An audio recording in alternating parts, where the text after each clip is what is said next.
Welcome to That's Absurd Podcast, your source for everything hip-hop, pop culture, sports, and more.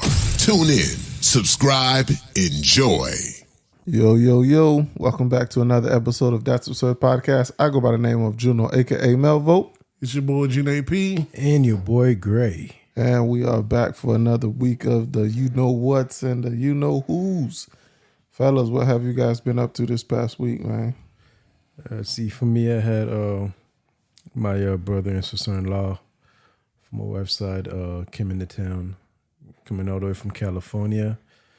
Had also my little niece. It was her birthday. Did a little get-together, a little birthday party for them at the house in Davenport. It was real cool. It was real nice. Yeah, that was it for me.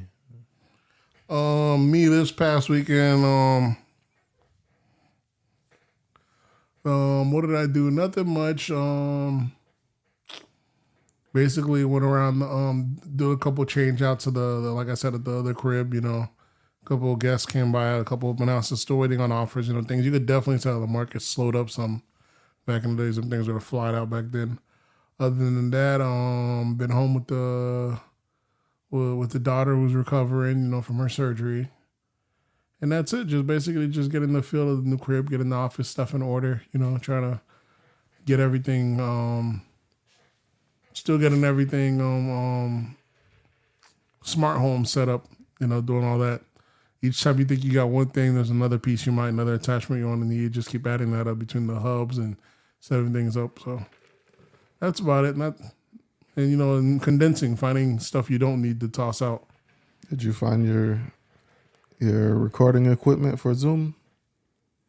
I did. Yeah, the camera I did, which is crazy. Because my son does he does like tutoring or speech sessions, and he needed it the next day, and I just found it the next day, the day after that. Yeah, so that's in the office, and that's it. The office, I still haven't put everything away yet because there's other upgrades I want to do. I don't want to put everything in place, only to have to move them. So I want to put a couple outlets and put those in. I also want to put in motion sensors in some of the bathrooms. There's a couple of stuff I want to do. Don't have to overwork. And the next thing I want to tackle definitely is the garage. I want to thin it out even more. That way I have both cars pull in. You know what I'm saying? Ideally, though, one of these days I'm going to be able to use the garage as just the garage, though. Just storage for cars? Just for cars, though. That's the dream, right? That's the dream. One of these days, the car is going to be just for fucking cars, though. It's always everything going there. I realize I have my punching bag and stuff in there. I was like, when I'm in there during the summer heat, I'm like, ain't nobody working out in this shit, dog. It's perfect spot. You think you're going to do a gym in the garage, but that shit, bro, it's a beast, bro. The heat, you can feel the difference every time you walk in and out. Yeah, that's why when you're working out, you're supposed to just open the garage door. that shit is crucial, though. That's I was like, damn, maybe that's not even a good spot for the punching bag back there. But who knows? I want to rework everything around. I might go ahead and get me a shed or something. But just human nature, man. The more space you have, the more you end up using. You end up finding more shit for it. Even though I got an attic, I already started putting stuff inside the attic and the garage. That's not even counting the attic inside the house. But, I got the bikes. Because soon I want to have both the cars. You know what I'm saying? When I have the other car, when the other Tesla come in, I have both charging on both sides instead of one at a time right now. So either way, that's the ideal dream. That's actually clear out the garage. Do you have 2 charging stations at your house? I have one now. But that's because, I only use main between the cars, between them going out, I only need one, but we're going to have one primary when the other Tesla finally drops. So we'll see. And at least now I know not to do it the old way. I won't need the full Tesla charging station anymore. I'm just gonna use the plug, the high voltage adapter. You know what I mean? Okay. It only gives you 4 miles less than the one from Tesla. One gives you 44 miles, the other one gives you 40 miles an hour. 40, so it'll work. What you been up to though? Let me see. This past weekend, what was it? 4th of July weekend. I just Joe and Junior had a little get together at their place, so I just went there, chilled. they barbecued and shit. So we just was over there having a good time. Other than that, bro, I just been at the house working. The wife went back to work. Oh, So I've been home trying to work with the kid here, but shit, that shit ain't working out how I thought it was. See, the missus got a gig too. That's the thing. That's what's up. My wife went back to work this past week, so I've been home with the kids. They're on a jacked up schedule. My kids are going anyway, so if you wake up around, you got full grown kids, nigga. But if you wake up around, let's say noon, around 10 a.m. or between 10 and noon, the house is dead quiet because these kids are up all night anyways. Your kids are Fuck is you summertime. waking up at 10 o'clock in the a.m. for, bro? I'm just saying, if you do, the house is like it's completely quiet. I wake up early regardless. That's just how I've always been wired. The house be super quiet.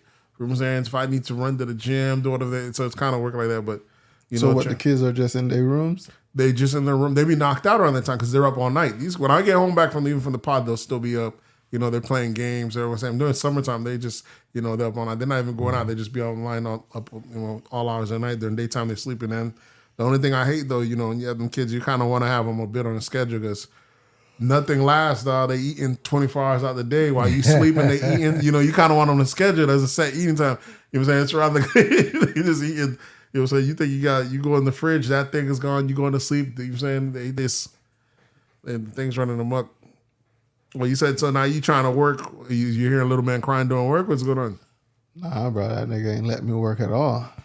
So I just have to clock out and tend to him most of the day. Damn. So we're gonna see how long that's gonna last till they give your boy the boot. Jeez. So even like he's not taking them. So you giving him bottle. He's still being fussy. He's still doing. Yeah, that work from home is different. That people be thinking that's my wife's gig supposed to be a from home gig, but during training and all that's all on site all the time. I was like, well, you guys have older kids, so but one of you my can tell the kids to go sit down. That's true, but I got my son is homeschooled, Tyler, and Nastasia we might even put her in homeschool the first half as she go back because she's coming back from back surgery and we don't want her lugging stuff around, walk around. So we might make her do the first 9 weeks at home as well. So. Either way, ain't nothing with older kids, bro. Yeah, they can take care of themselves. That's true. But if these kids could get away with not doing any work, that's what they'll try to do. So that's been a what's name. So I'm calling somebody to come watch them while I work, bro, because it's getting in the way. It hasn't been a productive week at all. So, but we'll figure it out. It'll all work out. Shouldn't be too difficult. But that's been my week, man. Okay. So you said non-productive weeks, and now you getting into parenthood. You getting your modern parenthood, And it's still making sense as long as you're able to make it sense as far as for the time being. But now we'll see what the sitter is going to cost. Because the younger the baby, the more they cost, the more expensive people charge. We're gonna call in a niece to come watch them throughout the day while I'm working. I want to pay her some. It's a kid, so yeah, you can be able to get away with what you get away with. So we'll get it for a good rate. So we ain't tripping about that. It's fucking. How much is fucking? I think they said daycare for kids right now is like $13 a year. 13,000? Yeah, might be more. Might be. Because you're talking about a baby. Yeah, Mark was paying about $300 a month. Yeah, you talk. It's expensive. $300 a month is nothing. I would gladly play that. $300 a week. My bad. Yeah. So it might be 13. And Mark's one was older than yours. Yeah, the newborns charge him more. Say that. Yeah, but he's probably paying someone that's not related to him. Yeah, exactly. He was paying daycare. It gets very expensive, ain't bro. No daycare. I'm home, so all you got to do is really just be here to play with him while I'm working. Yeah. All the other shit I can take care of. 'Cause I'm very flexible on work. I clock out at anytime he start crying. I just clock out. Isn't it crazy? Other countries have the whole 1 year. Yeah, bro. We live in a shitty ass country. America's bro. backwards. That country's got the whole 1 year. We over here doing shit backwards.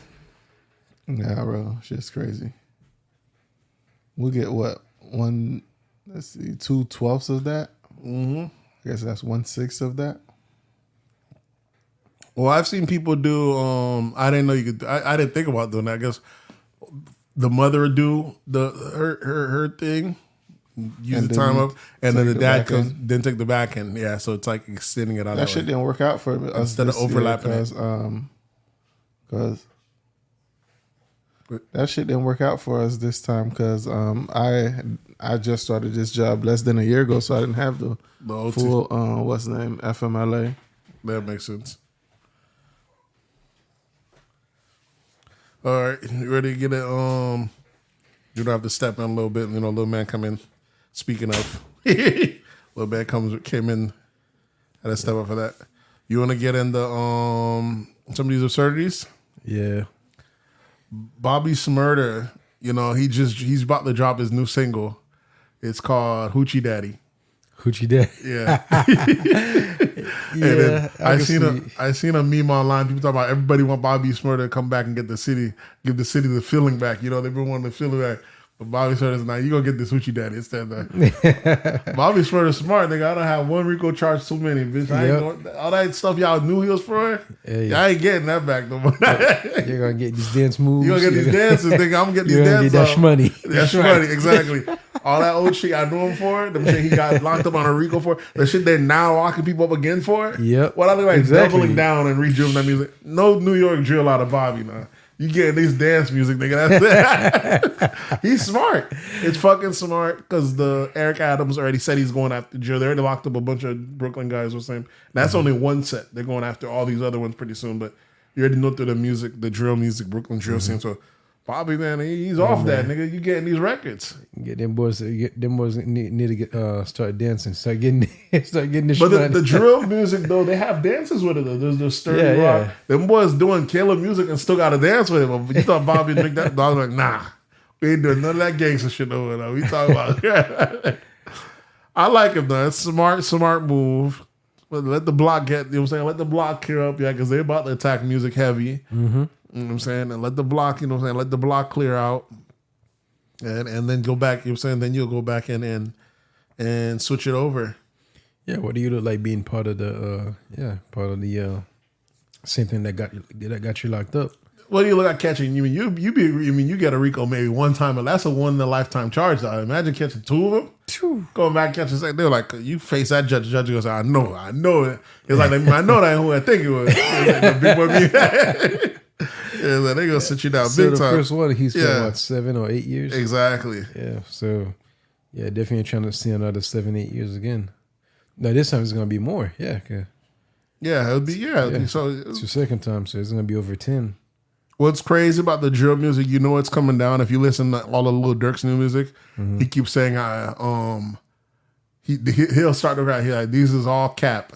He's now trying to make it seem like it's all made up, as if the district attorney's like, oh man, damn, we can't. He's been lying all along. Let's be like, nah, nigga, they're gonna build the case on all your old shit. They're not even gonna introduce the new shit into the record anymore. They're gonna make the audience think all your old shit. Matter of fact, they're gonna act like all your old shit is a new release. They're like, and you're on to introduce into evidence this fresh hot off the record. It could be a 4-year-old record, but the jury gonna hear that day like it's a new release. Them boys trying to step away and change. I remember 50 Cent said, he said, I am not gang. I do not gang bang on a record, 50 Cent, because they coming after niggas on these records now. But these boys are not smartening up and starting the big ones. The street guys are still doing it, no issue. But the big ones, when they already got a good 6 or 7 members of Dirk's camp. So you already know they're gonna let the guys rock out already. Yeah, they already got them like a couple like maybe about 4 or 5 months back. So I thought they had got what you call that? Them boys that shot FBG Duck. I know they had got. Yeah, that's all Dirk's camp. Those are Dirk's camps. Those are from those. That's from like the same clique. I know they have some connection. I know they used to roll. What's his name? These are. What happened is these boys will be. They live in Chicago. They do the dirt in Chicago.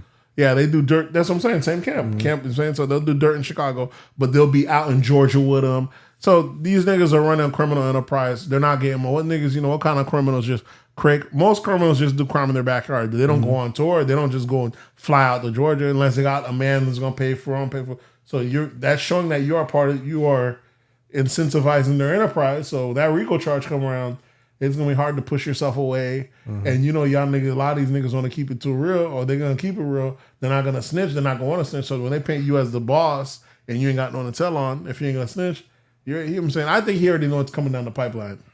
Who, Dirk? Dirk, yeah. It might be just a matter of time. Yeah. You see, they came after Thugger. They're gonna take the easy wins quick. The niggas that's talking crazy on the phone like Thugger, I can see Thugger going down. Shit, when they got your boy out the blue, what's his name? Casanova. That was still, you know what I'm saying? And Casanova wasn't super wallet like that on the internet. This is just from behind the scenes. Yeah, because we ain't hear really nothing about Casanova. It just popped up out of the blue. Exactly. So yeah, you're gonna see. We're speaking on how Bobby Shmurda, how people want him to get the feeling back for the city, but he keeps giving them dance music instead. That's what they say on the net. I say, Bobby realized one RICO charge is enough, though. They coming after, like, the way they about to come after this drill scene. And they can say, I gonna get this money, I gonna get these dance offs, get that Island Boy vibe out of me. Y'all not getting no more of this drill music. That nigga still dancing? Oh, yeah, that's what he do now. He gonna get nothing but dance from. No, that was that Hoochie Daddy song, that single blow up. It's crazy the groups that they say that there's implications they might go after. So we already know YSL's gone down. So I could see, as you said, as much as Dirk keeps saying this is all cap, this that, I'm pretty sure Dirk's group's gonna get hit next. I've heard talks people saying that which Lil Baby's group, which to me is crazy, but Lil Baby ain't talking like that. But they said like their group is real active in Atlanta. So let's hope Atlanta has like a. What is it? The district attorney that's like, she had a thing against Young Thug or some shit like that anyway. She did, but there's like, I don't know what's happening in Atlanta. Even with Young Thug, that's the issue with Young Thug thing. Young Thug almost, even on The Wire, when he said like, if it's not this group, this group, or this group, if the niggas ain't fall in line, the niggas got set back. He named like 4 big rap labels in street groups. And that was Baby in them group. That was his. That was like maybe 2 other ones, you know what I'm saying? So it's easy when niggas make up that RICO charge, they appreciate it. You don't draw that dynamics for us. And you already know when you district attorney and you drawing up shit, you have the shit you're making up anyways. You just need the public to believe it. So you know what I'm saying? So now these label heads, these artists, you know, so if they could get by, hopefully they're not on the phone doing like Young Thug telling niggas, man, why this nigga ain't hurt yet, man? Y'all niggas getting soft. Hopefully you ain't out here trying to make orders or, you know, like I said, you probably just fat mouthing because it sounds good, but once they wrap you up on that shit, though, it's a wrap. Yeah, the question is like, if they hitting all these rap groups with racketeering and money laundering and all this shit, where's the label? Why is the label getting hit? Exactly. Well, the major label, because they're hitting the artist's label. Yeah. It has a major label, which is what they should be doing. This is what they should be doing. Which is funding the enterprise. Mm-hmm. So technically. And what's crazy is we said that on here that if they're going to do the RICO charge, that's why they should start going after these labels. We said that maybe, I'd say about 6-7 months back. I'm seeing DJ Vlad interviews just now speaking on it, talking about, he's like, oh, it's getting crazy. He's like, because how long before they start going after, because the kid that did the mass shooting, not this recent one, but a while back, I think the one that shot all the kids at the school, the little kids before this one, Sandy Hook. They ended up suing the gun company for like $300 million, the family, and they got it. Yeah. And they said because it's like you may not have given the guy the gun, but you market towards these type of, you know what I'm saying, these type of kids, you know what I'm saying, you're marketing. So and they just settled. You're like, that's pivotal for where we're headed towards. So soon you're going to be able to sue these. It might set a precedent where you're going to sue the artists and you might be able to sue the guy that's funding them because you are. Because they want they're actively looking for the street dudes that have beef to make. When it comes to drill music they're definitely, because they'll pass 100 talented artists and go with the guy that has actual beef. They don't want the talent is just a plus now. But do you have that real beef? Is there a couple bodies? Has your city been hot and you're the face of it? Oh, we gonna sign you, nigga. You the real deal. You skyrocketed. Because look at these niggas. Half the time these niggas blow up off songs. They do remixes of pop songs like, oh, I smoke. It's not lyrical. Be sorry. The song kind of gets more trendy and more popular. Be like, damn, these niggas out here really talking about real bodies. They're not even super lyrical. It's not even their best work. Yeah. Sometimes they'll blow up off that song, and then you find out the nigga really can't make good music. But the song that blew him up, the song that got him the deal, is he's talking about all these murders, all these ops smoking, and the label knows that.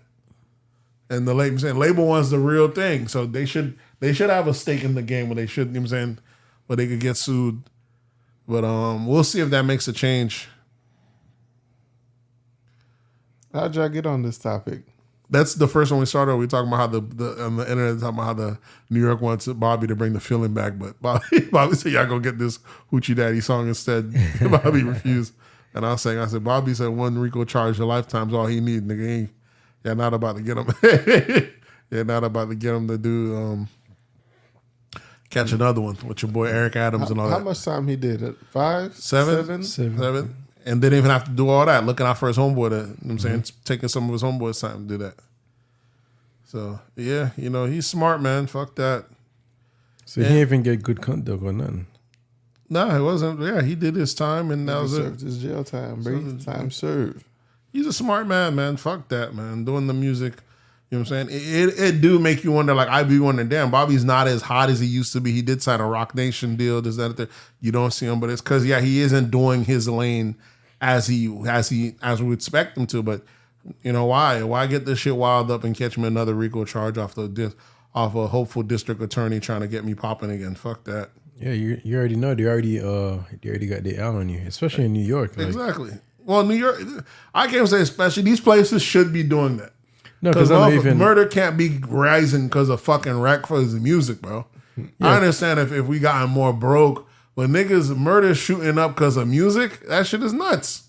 Yeah, because even back then, like I think the FBI had a file on a lot of they still have rappers the rapper the hip hop police. Even Jay had on. Yeah, they still have them in New York, the hip hop police, and they still have them in a lot of places. But the fact that at least those would be established artists. They wasn't follow little guys.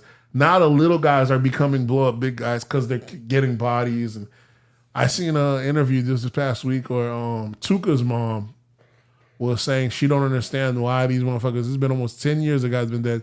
Y'all still talking about smoking Tuka, Lil Durk, and all that stuff. And what's his name? Chief Keef was the original one that said it. But Chief Keef said he don't even say it anymore. But he think it's lame other niggas be saying it. You're like, nigga, this is our shit. They ain't got no beef with y'all. Y'all, it's lame that these other people all saying I'm smoking Tuka, because they made it a national thing. Mm-hmm. Like that shit is kind of lame. Y'all just hopping on disrespecting. But really, that lady needs to just, instead of worrying, she needs to just file that lawsuit. You can go after damages. I know you're thinking it's just grief, but you go to the right court and they saw this motherfucker's capitalizing, insulting your child's death, made it a national thing. Trust me, you get the right lawyer, right hungry lawyer, even FBG Duck. You know what I'm saying? All those moms out here, because their moms be going out, they do activist work. All these moms, these people they are in the smoke pack, all their moms are like, they're not friends, but they're like activists together trying to stop the war in Chicago and all that shit. Same thing happened. Remember Biggie and Tupac, their mom had got together. Right. Yeah. Like, this is what happens. The soldiers afterwards, the bombs out here carrying for it, trying to prevent the fight. So they're going out here. But what they need to do is go ahead and sue these labels. Shut Either this shit that or down. labels that just stop signing niggas from Chicago, bro. It's not just Chicago. It's not Chicago. It's New York. Chicago started. Chicago started it. Chicago is a fucked up. Chicago fucked up the whole fucking music industry. Yeah. Chicago, but you got fucking right here in Tampa and in Jacksonville. When they're making some they had a whole TikTok trend about with Young and Ace. Yeah, with Young and Ace talking about where's what's name, the buddy that they kidnapped and killed, and that shit is, come on, Florida. Oh, you talking about no, that wasn't Young and Ace, that was Julio. Julio. It's the same, two different crews. Same. So Florida's doing it big time. So and Brooklyn got their own shit. Though that shit is it is menacing, dog. Niggas people thought he was Chicago for a minute. Yeah. Yep. So these niggas out here acting a damn fool. So we'll see how that goes. What else do we have in hip hop? I guess we started off with hip hop. Let's start off hip hop. All right. Let's see. I got Cardi B drop her new single. Hot Shit, you heard it? No. Fire, bro. I haven't been checking for no Cardi B. Cardi, fire, bro. Here's one thing I like about Cardi B. Maybe she's not the strongest writer out here. Most likely don't even really write. But who she does pick her writers, it sets her apart. And I like a lot of female hip hop right now, but she picks writers that are like dude writers. Like in a sense, like these motherfuckers come out with that street heat. You know what I'm saying? Like this is the type of almost like that drill music. Of course, I know Cardi's not gonna get entwined when she's not calling smoking op packs and shit like that, but she says some dope shit that you ain't getting other female artists are saying on their records. Her shit with her record sounds just as good if it was been a male record. Just saying, doing it. So it's her, Lil Durk on there, and Kanye West. The shit is fire. I'm like, God damn, Cardi came out the gate with another banger on him. So we'll see how that does. You know, it's Cardi had one of the biggest debut albums out. I think this past week. I forget which magazine. She dropped the album? No. I'm talking about the album before that.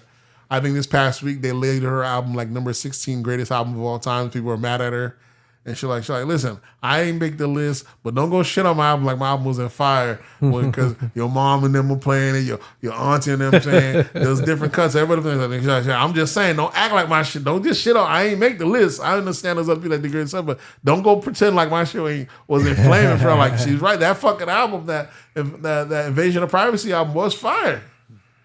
So does it have replay value? Because I haven't. There's stuff that are on there that still has not been stopped being played. It doesn't have replay. Like that album has been almost 2-3 years old, and you're still playing some of the singles on there. She's only dropped one album since then. Other you get is the single from her and Meg. She hasn't dropped no album. She's only dropped one album since then, though, and carrying over this whole time. So Cardi is a beast like that. She's had 2 babies since then. You know, you know what I'm saying? She could really, at the level she's at, a lot of people just step away from hip hop altogether. She could go the other avenue. Yeah. You know, she got her fashion on. A lot of people get to that point and they're like, all right, I'm out. In fact, my dog went right back in the cut with it, dog. The record she getting, if it was Nicki would have been at least a club pop song already been giving you starships by now. She went right back to the gutter with it. You know what I'm saying? Doing the drill. That shit is fucking raw. I gotta give her props, though. I gotta listen to it. I haven't heard it yet. Yeah, I haven't either. Yeah. What else we have? You guys have FNF artists. Signs the deal. Yo Gotti. That's the girl that got that's fuck nigga free, right? Yeah. Yeah. Yeah, she did. So look out for more. Look out for more. Savage anthems. Yep. Yeah, she did sign a deal with Yo Gotti. She does. I don't know how real that signing was. What's her name? Gorilla? Yeah. That's probably just some, Yo Gotti always doing some shit. He pull up in that jet. She comes out there. She goes out her group. Give her a popping necklace. bottles. He gives her necklace. She signs $500,000 deal. Yo Gotti is positioning himself to be the new Cash Money. It's just dope because it took him a long time to get there. Yeah. It took him a long time to get there. Yeah, it did. Because I remember when Yo Gotti used to be trash, bro. Lyrically, he was garbage. Yeah. And he's worked at it. Motherfucker got fired. He got dope. And yeah, his now, music are a lot better now. Oh, way better. In high school, this nigga used to be garbage, bro. But now this motherfucker makes good ass music. So he's stuck to it, stayed on point. Picking better beats, yeah. And then he's going out. His signing, the artists he got are fucking fire, bro. From ESTG to Moneybag Yo 42, to Black 42, 42 Doug. 42. All these fucking fire artists, all his, bro. Like this nigga got a massive lineup. Haven't heard from him in a while. Black Youngster. Yeah. So there's Black Youngster, ESTG, 42 Doug. I think at one time he did try to sign Kodak too. Yeah. He's got a nice little lineup. Yeah. Like if you go to Rap Caviar, a lot of them that be breaking through, they got street heat records that like the streets fucking with. He got his thumb in the pulse of the culture perfectly, man. Like especially these guys right here, you give them $1 million, $2 million deal. It's a 360 deal. Yeah, and that Rico's coming. His artists don't say. They don't say the ops. They do. Only person I can see is Black Youngster. They do, Black Youngster, exactly. Yeah. They might do crime shit, Doug. but it's not gonna fall back on Yo Gotti. I don't think. No, that Rico coming. That Rico, some of the niggas is gonna go, But the ESTG, the 42 Doug, he does sign some niggas that seem like they just fresh off the block. 42 Doug already, he had in there. Yeah, 42 Doug had like a 14-month stint, and he tried running or something like that. He had like 8 months, and he didn't want to turn himself in. They're trying to make it 5 years. But the artists he got are dope, man. And now he's signing artists. What I'm thinking is like they gave him, let's say he got a deal, then they might give him like a 10, his best move is that he signed a deal with Roc Nation. They manage him. So let's say he get $10 million to run his label. Then boys start hitting. They hit the numbers a couple times. They renew. I won't be surprised if Gotti's already on his first $100 million label deal the way he's signing people now. Yeah. So it's dope. That signing with Roc Nation make all the difference from just being people wondering how is he just a Southern act to where Yo Gotti is almost everywhere now. You know what I'm saying? Yeah. And his artists are everywhere. They get plugged in. As soon as he signed them, these niggas got records with 2 Chainz, this, that. They're all over the place. With Drake, as soon as you plug in with them, it's these are records that usually if the artist is a CEO, they usually keep it for themselves, but he's not even doing that. We ain't even getting Yo Gotti records. You know what I'm saying? We're getting his artists, and his artists are Moneybagg Yo itself is a fucking a beast. You know what I'm saying? It's crazy that I haven't seen your boy in a minute though, Black Youngster. Maybe letting the block get quiet. We still don't know the follow up of the whole. Yeah, I think even FNF, I think she had reached 10 million views on YouTube already. Yeah, probably pushing it or past it. It's definitely a good sight to see. Of her him giving her that chain and all that stuff. And you already know it's gonna be a 360 deal, but I don't know how that's gonna be. That's what baby do. He just give you the. But can she rap? She can't. I don't know. It don't even matter. Rap. You don't need her to rap. The anthem music. She make a couple more of those anthems. You don't get that money back. You give her $500,000, $2 million. You know what I'm saying? Between streamings and all the plug-in, the shows, it's almost. I can't say it's not easy to be a label now. The only thing you got to do is for every new artist I sign, I got to have someone loyal to me to go on tour with that artist to make sure that they're not ripping me off in the back end. So if I sign someone, I send you out with them. That way, because we're already gonna have them on the map to get all the shows, but it's all those little walkthrough shows as well. Because it's 360, you got to make sure we get all that. Because if you leave it just to the artist, you already know the artist is gonna try to sneak off and do their own thing. They're like, nah, we need a piece of everything, and they'll give them that. You know what I'm saying that's why these artists are coming out to get richer than ever, shinier than ever. I'm saying they even got them all doing TikToks. You ever seen like the Moneybagg Yo TikTok? I just flew down. This day was a light day. Just did $100,000 show. Flew out. Did another $200,000. I go see my daughter. And like one day span, you know how to do the little spit up TikToks. This man might touch 3 bags. I'll touch 300,000. Let me see that. Send it to me. I'll send you it. That's just fucking crazy. Yeah, right now the money like in entertainment is fucking. It's nuts. Yeah, it's everywhere. Yeah, and especially if you sign the Roc Nation, you plugged in. Even a post can get you paid. I mean, it's how crazy it is. I think LeBron was getting like $100K for a Twitter post, a Twitter tweet, for a tweet. Yeah, well, you gotta understand these. That's guys. That's good marketing from any company because you talking about someone that got like 100+ million followers. Yep. So, speaking of labels, we have on here following Roc Nation and Jay-Z's. Should we put that in sports? Yeah, it's kind of like between sports and hip hop.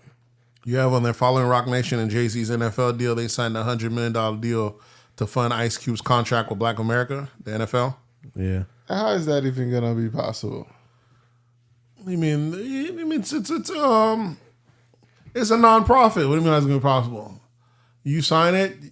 NFL did what they had to do. It's not your business what happens. I fulfilled my obligation. Y'all niggas fuck up the bag. It's y'all business. And we know it's not $100 million. We know it's not going to get much places.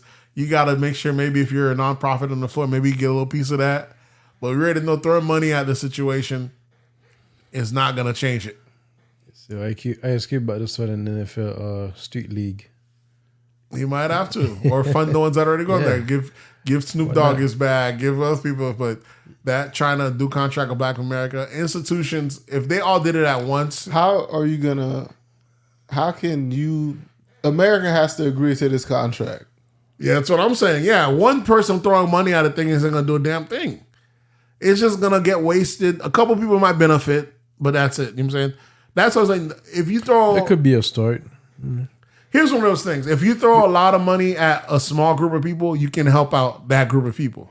If you throw a lot of money at a bunch of people... It's not a lot of money because they're all going to get little. It's not going to make nothing. Yeah. It's going to be spread too thin. So that's the only way you can get real return. It could be very expensive, but you could help out maybe 10, 20, 25, 30 people.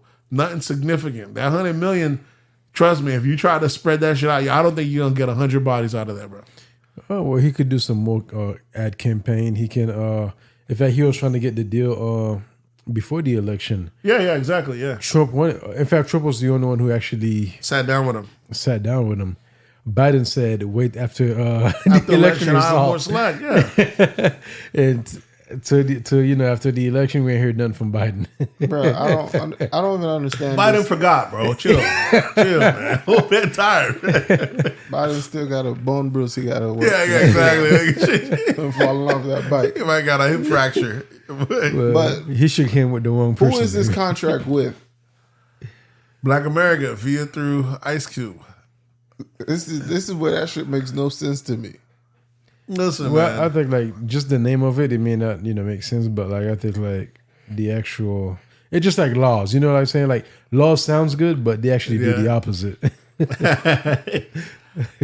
Listen, man. That's how I see it. I don't know what it's gonna do. I think they showed like the country, the states with the most shootings or the most crime, and I swear every last one of them was a black state, bro.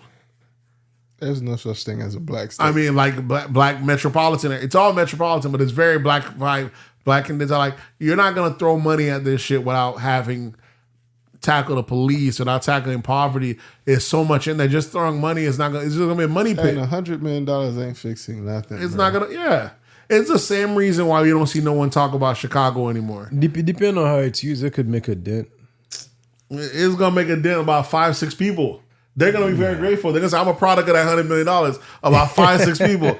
The rest of the people are not gonna. It's not gonna. It's not enough. I think I seen one where they said because the one dude, Michael Franzese, a mobster, he was talking about how the government is ran the same way, how unions are no point of having unions. He was like, especially if you're in the public sector, teachers are fuck up teachers. They don't get fired. They just transfer them to bad neighborhoods. So bad neighborhoods have bad teachers, no test scores. Pipe the prison, the pipe. You know what I'm saying? What is it called? The school to prison pipeline. Mm-hmm. It's a cycle that keeps in itself. So how are you gonna throw in money? How's that gonna change anything when they don't have good public schools, low resources, and those public schools also have bad teachers, and you can't get rid of the bad teachers. It's a cycle, though. Yeah, that's the thing. Like attacking the school system, $100 million ain't gonna put a dent in it. No, because there's how many schools are there in America? Exactly. So we'll see how this whole $100 million thing work out. Somebody's just gonna be rich. We're gonna hear about it just like we hear about Black Lives Matter buying properties and shit. Yeah, it's almost, I can't say it's by design. The way it's set up right now, it's almost like you're not gonna be able to save you're not gonna be able to save the whole race in a sense. You just gonna have to look out for you and yours. And as messed up as that is, that's how almost America is set up. You gotta look out for you and yours, and hopefully that if all black people take on that notion, then maybe we could all rise up. We'll look out for yours, but that coming together as a collective, you probably could save one town, bro, with that $100 million. You could be the king of that one city. Yeah, maybe then. Yeah, you could change one town, one school system with that $100 million, but it happens like LeBron did and all them, but it's too spotty. That one, like LeBron and them boys be having schools where their whole class graduates. That's good, but that's a blip. That's nothing. That's one town. Yep. One school. It's 24, maybe 40 students. Exactly. That's nothing, bro. There are other like charter schools that been doing some of the same things, but there's not as many. I mean, we do need more. So. Well, I could say he could use it to like grow it, get more funding, bring more awareness, more campaign. That's the main thing you could do. Bring more. I still don't know what the funding is for. Listen, even if it was for because what's name got one too, Steve Harvey and all that. Campaign awareness, push policies. He could do that. Lobbying, he could do that. That's definitely enough for lobbying. Yeah, they're not giving you $100 million to go back and re-lobby. I don't think so. Yeah, bro. Hey. I don't know. Yeah. I don't know. I don't know what it's gonna do. Maybe it's gonna teach trades and stuff like that. You know what I'm saying? Contract with Black America. It's ridiculous. It's crazy. Yeah, okay, we have to wait for it. Yeah. What else we have? You can wait for it if you want, nigga. I ain't waiting for that. I'm just saying. Going to work. I'm just saying till we hear something about it. I ain't waiting for that. I ain't got no skin in it. What else we have in hip hop? Irv Gotti sells half of his masters for $300 million. Nigga, Irv Gotti eating. Ian. I remember Ashanti talking about she about to re-release her stuff. Irv Gotti said, hold up on that, Playboy. Let me cash this out. You can release all you want. There's a difference, you know what I'm saying? So it don't matter if she re-releases it or not. He still owned the masters and still could have sold it. Exactly. She could have re-released it. That's what I'm telling you. Owning your masters, and now it's going to be almost worthless pretty soon. Unless you have a whole catalog unless you're a label, unless you have a whole back. You know what I'm saying? Owning your personal masters, no one's going to pay you a lot for just one, you know what I'm saying? If you don't have enough, you got to, right now might be the time to cash out. As you can see, you have a whole label. He sold this for $300 million. It made me think, what the fuck could Baby get, bro? Baby could become a billionaire right now if he felt like it. Yeah, for real. But he's smart for not selling. Because Baby has enough content. He has like 3-4 pillars that's big enough that it wouldn't be worth for him to cash out right now. Yeah. Between Drake, Wayne, Nicki, the old Cash Money catalog. Just selling the whole Cash Money catalog will probably get him $1 billion. You don't think so? Oh yeah. But I wouldn't do it though. Why? When I could just keep leasing it. He is almost like a universal. You know how like say these labels, they have to give him $500 million every year just for licensing their stuff so it could be on Spotify. Spotify give him that. He's almost at the point where he's almost his own Spotify. He may not be able to actually $500 million a year, but he might be saying, hey, I need $25 million, $30 million at the top of your every year if you even want to see my artists on your playlist. And he got enough artists that people will notice, like, you know, this, I want to hop on this network, but it has no Drake. He has no Nicki. Biggest artists. Yeah, he has some of the biggest artists out there. You know what I'm saying? He's almost to the scope where you know what I'm saying, that makes sense. Yeah, Drake and Wayne, I mean, come on. They've been keeping Baby at bay, you know, from taking over the industry. You know, every time he complained, they cut the boy a check for $100 million. It keeps him at bay. They've been keeping him from becoming the true American oligarch he's supposed to be. You know what I'm saying? That give a nigga a check $100 million, he gonna look the other. He gonna say, all right, I'm cool. I'm stay right here, Playboy. But Baby, that's all music money. Imagine if Baby really diversified. So they lucky they've been keeping him happy with the 100. This $100 million been keeping them content. $100 million every few years, another $100 million. You know what I'm saying? But fucking Baby's that catalog. What he's done in music is what's Baby's net worth? You did have him at 400 M. Yeah, it's up there because he's splitting his brother. That's what they got him at. Like I said, so that's 400. What about Slim? Slim shit. That's gotta another be 400. Yeah, exactly. Yeah. Between the two, they're almost like $1 billion between the two. But easily, I can say just off the valuations of what Irv Gotti got, I can say Baby's a billionaire. You know how you could value a company off the sell of it? Because he could sell his half, and they're outperforming fucking Murder Inc. Murder Inc. was fucking huge back in the days. But if you sold half of Murder Inc. for $300 million, I mean the whole thing's worth $600 million. Imagine what fucking Cash Money is worth. Oh yeah. I'm saying, so I gotta say, just off that, Baby gotta be worth $1 billion. You know what I'm saying? This shit. Yeah, definitely. Yeah. So. And, you know, as I see him always praising Young Boy and all that, I can see where he's trying to pivot the game when he wants the future. That's another guy who's done crazy numbers early. If he could get young NBA under his stuff, NBA Young Boy, that's probably going to buy him another decade or so. You know what I'm saying? We've never had had a longer winning streak than Baby as far as being the number one position in hip-hop. That long label. You think Cash Money, Young Money still number one? Easily. They got Drake. No one's outselling them. This is still the number one. Yeah, anybody outselling Yeah, it's Drake, been since 99, the number one label since then, bro. No one has a streak this long ever. It's just nuts. So if he could catch up another one, you know what I'm saying? And even before Drake, he had Wayne and... that's what I'm saying. So once it started at 99, he'll say what's name, and when Wayne started down, and it caught that. Yeah, from the beginning with Juvie. The fucking this man is what he's done is never been done, never been seen, and he's just a beast of a businessman. He's been quiet the past few years. Mm-hmm. Yeah. So imagine if, like I said, this is all mainly towards music. Imagine if he decides to do other stuff though. So I don't know if y'all seen his brother's interview on Vlad TV. Which brother? Slim? No, he has his gangster, his brother, the one that was in jail. He just did 24 years. That was the actual Hot Boy. That's his name. That's where the name got from. He was like one of 3 people.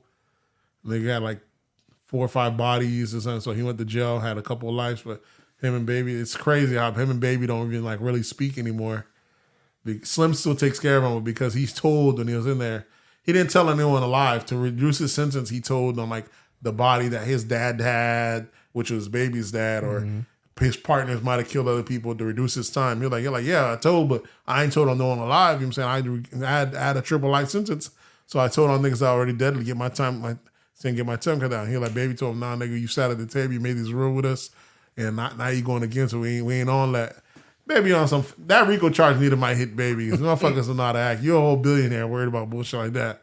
But Baby got an image to maintain, I guess. I don't know if it's an image. How long after a while before you start believing your own bullshit if you living like that? Motherfucker living like a emperor for years, dog. Mm-hmm. You know he was the one with the fucking gold toilets and shit, right? Or was that Master P? Yeah. No, that was Master P. But Baby had shit like that too. Baby always... Yeah. But what's crazy is when they were growing up, his brother, Gangsta, he was like, back in those days, my Baby couldn't even stunt with me, man. He said, man, so he says he should, in paper, non-paperwork, or non-binding, he should own half of Cash Money. Back in those days, when they were selling dope, he used to give Baby like $15,000, $30,000 a week. You know, he didn't have to run back to the house. He didn't have cash on him. Like, oh man, here. He wasn't really worried about the dope, the music thing. He thought him was just wasting money. He had so much money. He was just giving his brother $30,000. So when he got indicted, they said, okay, to cut your time, were you willing to say, because Baby was already big, were you willing to put your brother in it? Like, no, I'm not going to put my brother in it. So he got sat down, did his 20-some years. And he said when he told his brother, he's like, when his brother told me, talking to me, he's telling his brother, he's like, well, what about my half of Cash Money? How about all that? His brother, he said, Baby, just like, well, see me in court, Playboy. That's it. You know, Baby. Yeah. Well, you see me in court, Playboy. They're like, man, he already know. He's like, he ain't even worried about it, man. But this is like a solidified dude, got bodies under his belt. This is a beast. But like he said, now he said he's just happy he got his freedom. He said Slim and his brother still take care of him. You know, he said the whole time he was in there, the whole 24 years, he only went 6 months without them boys take care of him. And that's because they got caught with like a gun got caught in his cell and they sent him to the hole and Baby and they were like, nigga, you getting took care of? Why the fuck you getting caught up with drugs and shit like that? Don't make any sense. But he said the whole time he was in there, his kids got sent to college. So he got took care of the whole time he was in there, the whole 24 months. So he didn't want for nothing the whole time he was in there. This, that, and third. But when he got out, I guess it's crazy, one of those things. I guess Baby talking about you can't really talk like that. But yeah, he is the real step on. People talking about that history of Cash Money in New Orleans. Big Timers was originated from him. Yeah, it was him. Because that's why that, and it also explains why the No Limit and Cash Money beef stem from, because there's their sector, Malcolm Mean, and they're the same. So it was his 3, the Hot Boys. They were killing the sector that Master P and them. So that city was going against those 3. So the Hot Boys was going to get. So those 2 sets never got along. And we're talking about 20 bodies in the ground between the 2, killing back and forth. That's why them 2. Even though they might have been rich now, there's too much death between the 2 of them that they just say, man, we just ain't got. That's why they never really speak on it. But that's why he came out. It's pretty dope interview to see. It's on Vlad. It's Vlad. It's Gangsta Williams. I forgot his first name, but you should see it. It's on there. They have the full one after. You know, Vlad gives you like those 20 pieces. He just dropped this week. Speaking of bodies and such, Nipsey Hussle's murderer, Shitty Cuz, what's his name? Shitty Cuz. Eric Holder. Eric Holder, yeah, Shitty Cuz. Just got found guilty of first-degree murder today. That was pretty fast. Yeah, for real. I mean, what else? We done seen the video. I almost feel like the jury said, what are we here for, Judge? Roll the tape. Let's go deliberate. What we got to deliberate? We see that's him, right? He out of here. Zoom in, yeah. That's his face. Zoom in, he out of here. Because I remember he tried to plead insanity. I guess that didn't work. Yep. It doesn't work for him.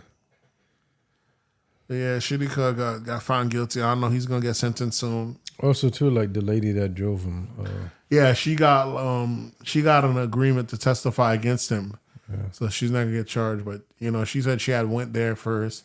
She seen Nipsey. She said, oh, he's so fine. I wanted an interview. I wanted an autograph. I don't know if she even got the autograph first, but they're not saying if that kind of set him off. But he kind of was mad that she even got an autograph. But it was more so that when he did go over there, Nipsey pressed him by talking about, no, I heard you're snitching. oh, you can't come around here. You're like, nah, man. Like, well, then come back when you got that paperwork to prove your innocence type shit. And my dog wasn't having it. So whether he was jealous or he just was having a bad day, he might have just been having a bad day that day between him being pressed about being a snitch and his girl sweating over the same nigga. He had to let it vent. You know what I'm saying? Well, it's crazy because when he shot Nipsey and shot the other dude, Nipsey was still alive. Nipsey said, oh, you got me.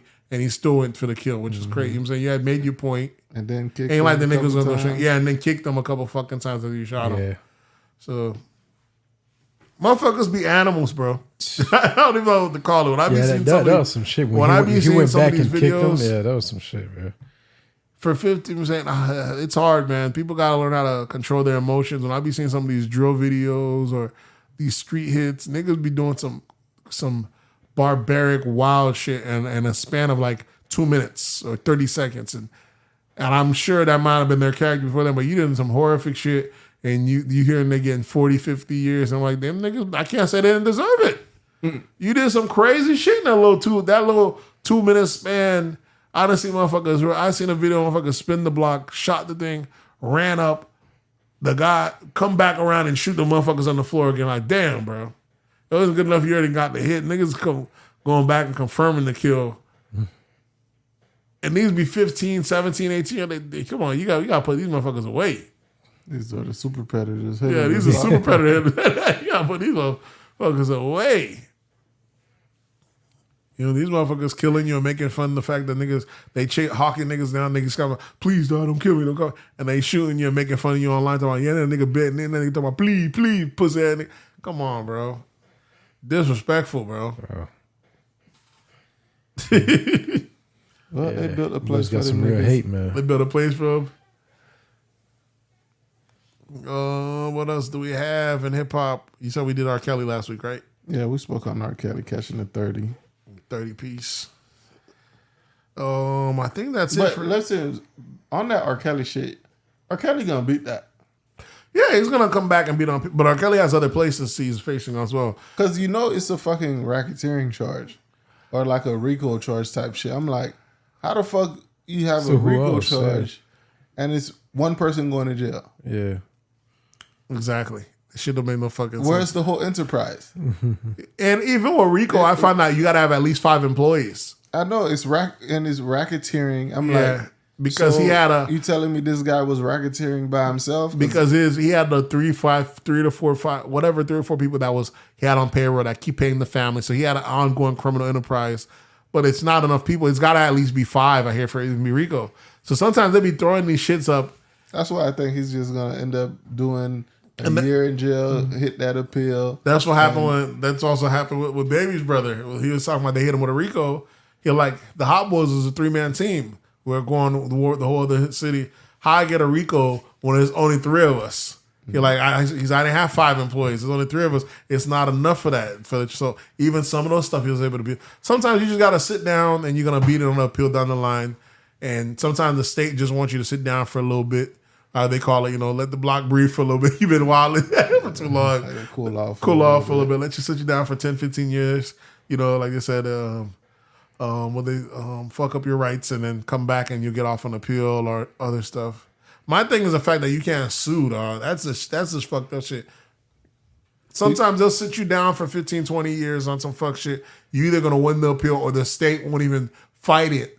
And you're just happy to go home. That's what they know. That's what's crazy about it. A lot of these people do get railroaded and they just happy that they get to come home after 10, 15, 20 years. After they get railroaded, they're not even trying to sue. They're just going to get the quick cop out. Hey, niggas happy to be home, bro. That's fucked up, man. It's lovely to be out here free in these streets, B.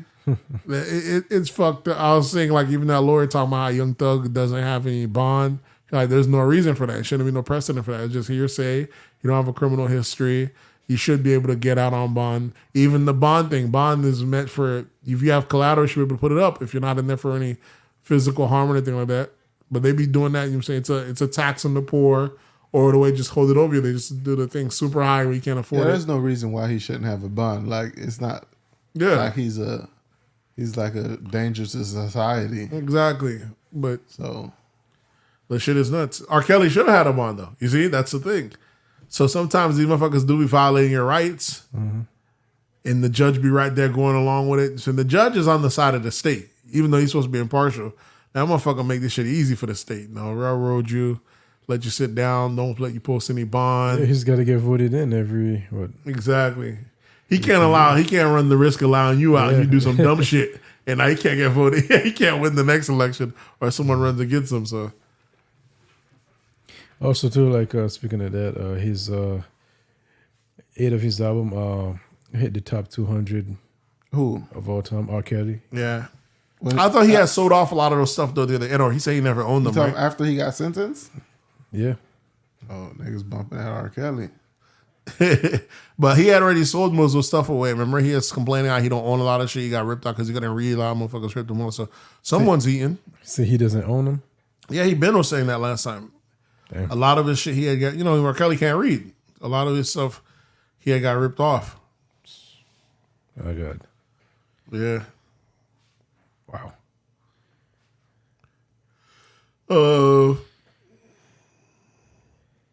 What y'all want to jump into next, sports or pop culture? Yeah, might as well do sports, man. It's right down from it. So. All right, yeah, go on to sports. See your boy Nikola Jokic. Signs the biggest NFL deal in history. NBA. Signed the biggest NBA deal in history. 5-year, $264 million extension.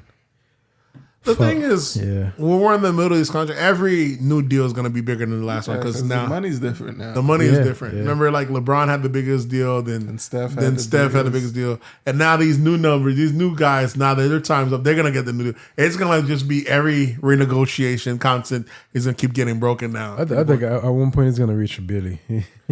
If you can produce it, sure. Some people might be worth it. LeBron, I can't say he didn't worth $1 billion contract. Motherfucker go to every team he goes to, get a chip between all that. I can't say this guy don't deserve $1 billion NBA contract between viewerships and all that stuff. So some people saying if he could do it, they got the money for it. Well, LeBron should have got $1 billion from Cleveland for bringing back their economy. Exactly. Yeah, you could pull shit off like that. True. LeBron could have probably got $1 billion from Cleveland alone. Well, he brought that between why they want him to stay. Between him wanting him to stay, I'm sure different companies would have offered to give him, 10% here, 1% there. Yeah, but what's in Cleveland? Do it's mainly like manufacturing, steel. Yeah, I'm just saying he would have been a one-man titan out there, king of that. Yeah, he brought that money down to Miami. So. Did Miami need the money though? You already know Miami, you know what I'm saying? Miami could use it, yeah. What? You're tripping. Miami been rich my whole life. Miami could use it. And Miami was ready. Over town in, Liberty City. They're not that money. That's just, it's never going to get there, obviously. That money stacked in South Beach. Exactly. That nigga that said, I'm bringing my talents to Liberty Beach. Yeah. Liberty City. Said, I'm or Ventura, North Miami. South Beach. Or Little Haiti. Exactly. Take his time to Little Haiti. Yeah, so that's one place that don't need it. It's Miami already. Miami had already did the revamp when they won the chip that year with D Wade. They already did the revamp. That's when the Marlins, Florida Marlins, changed their name. They changed the Miami Marlins. So everyone started basing out of Miami. So that little thing became its own little fucking beast. Redid the stadium. And then Cash Money was already their headquarters had already switched over there after Katrina. Yeah. So they had the biggest record label out there. They had the fucking championship team out there. The fucking football. It was the only one that didn't deliver was the sorry ass Dolphins. Yeah, Dolphins. Yeah. That's the other thing that you can't help them. I can't help them, but that's the other thing that deliver. But Miami is its own little economy. What else do we have in sports? Also followed by Zion Williamson, who got $231 million. They keep roasting your boy Zion. Bro, I don't know, bro. He's back to dunking again, though. That might not be a good deal for the team, because the boy ain't playing. The boy is huge. Yeah, he blew up, boy. But he's back to dunking again. He's back to he's back to dunking. Yeah. Before that motherfucker, when you see him, I'm like, bruh, Jesus, like I got big. Yeah, but the thing about he looked like he shouldn't be able to dunk. As big as he is, the motherfucker looks heavy, dog. But Zion, Yeah, he's back to delivering. Then, What happened to the dude that got recruited the same class with him? Zion went number 1, and the dude went number 2. They played for the same school at the time. And even though I would have thought he was number 1. I don't know why the NBA decided to make Zion the number 1, but they had both went. But I think in high school the other dude had better stats than Zion, which is kind of crazy. What was it Barrett? Is it? It might be. So what happened? He just didn't deliver? I think he's playing in New York. really? You just never heard of him, so he ain't made no buzz. Zion they came from the same school, and in high school he actually had a better. I think he was better, but I don't know if potential wise, everyone just decided Zion was the better Zion thing. had the bigger clout. Yeah. He had the bigger cloud, but I'm saying, but as far as scoring and also the other one, he was higher, which was kind of That shit crazy. don't mean nothing when you have the It's you're just an like internet it's sensation. just like the music that's industry. it. When you're an internet sensation, that shit plays your part. Yeah. It's just like the record labels. So yeah, Zion. Sometimes they make people stars and they yet to deliver. Just like your boy over there in the Lakers. Who? If he ever gets healthy, stay healthy. AD? AD, yeah. But they made a big deal about him coming to the league, and he didn't do nothing off all those years in New Orleans till he got the Lakers. So sometimes the NBA, they always got a championship. They always got to champion their new waves, making some of these guys gonna shake the game. But very seldom does someone come straight from college and actually do an impact in the league. You know what I'm saying? Outside of Braun, these niggas don't be cooking like that anymore. And Brown didn't even go to college, so it was straight from high school. But usually the rookie, just in general, coming in and shaking the league up like that, usually the NBA gives them all the hype, and them niggas usually don't deliver. So that's what made Braun a different kind of beast in that aspect. But some of these people, yeah, it's just wild. Yeah. Also followed by John Morant, who got $191 million, but could be worth $213 million. So Extension? I was just saying something about Ja Morant. I guess he tipped the waitress at some restaurant like $500 Good living. hey, just to celebrate his extension or his contract, whatever it was. spread the Spreading blessings. love. What sucks though, them boys are at the worst type of tax bracket. Spread the blessings. That's at a payroll. That's the employee tax. Almost half they shit is going on with Uncle Sam. Yeah. That's it. It's, What is it, 44 or is it 40, 30%? about 39.5%. and depending on the state they stay in, the niggas stay in Cali. Right, you have that. You have that federal. Then you have the state. Yeah. California's the worst. If you stay in Cali, Tennessee might not be too bad. It might be like 5%, maybe. 4%. if you stay in New York, Yeah, New York hit you Yeah, with that right. 8%. yeah, those two Cali hit places. you with that 13 plus, 13 something percent. Shit is nonsense, bro. Sheesh. Like, what was it like? Even that golfer, Jack Nicholson, something like that. Mm-hmm. Well, he was complaining, saying like after taxes, like he get to keep less than half Yeah. of what he makes. Like that, just the thought of it. Cali's like, come on, nuts, man. bro. Shit is fucking nuts. Shit, I can't complain about a nigga keeping half of a Billy. But it's still we don't complain as a people like nigga you got it bruh. but What you it's want? still why this motherfucker got to get half. What did he do to get the half? Exactly. That's what I'm saying. What did he do to get it? That's what's nuts, bro. What did he do to get the half? He provide you this opportunity to make this money in America. To get it, more than half. Yeah. That shit is nuts, dog. When you add that 13 to that 39, Yeah, that shit. 53. That's why I don't understand why these niggas don't set up their They can't. It's payroll. If the NBA would allow it, where they could sign them as contractors, then they could set it up. Where you could do Yeah. payroll. But the NBA like it like that. That's you don't have enough rough IRA deduction. Yeah. You don't have enough to break it down. deduction to bring that shit down.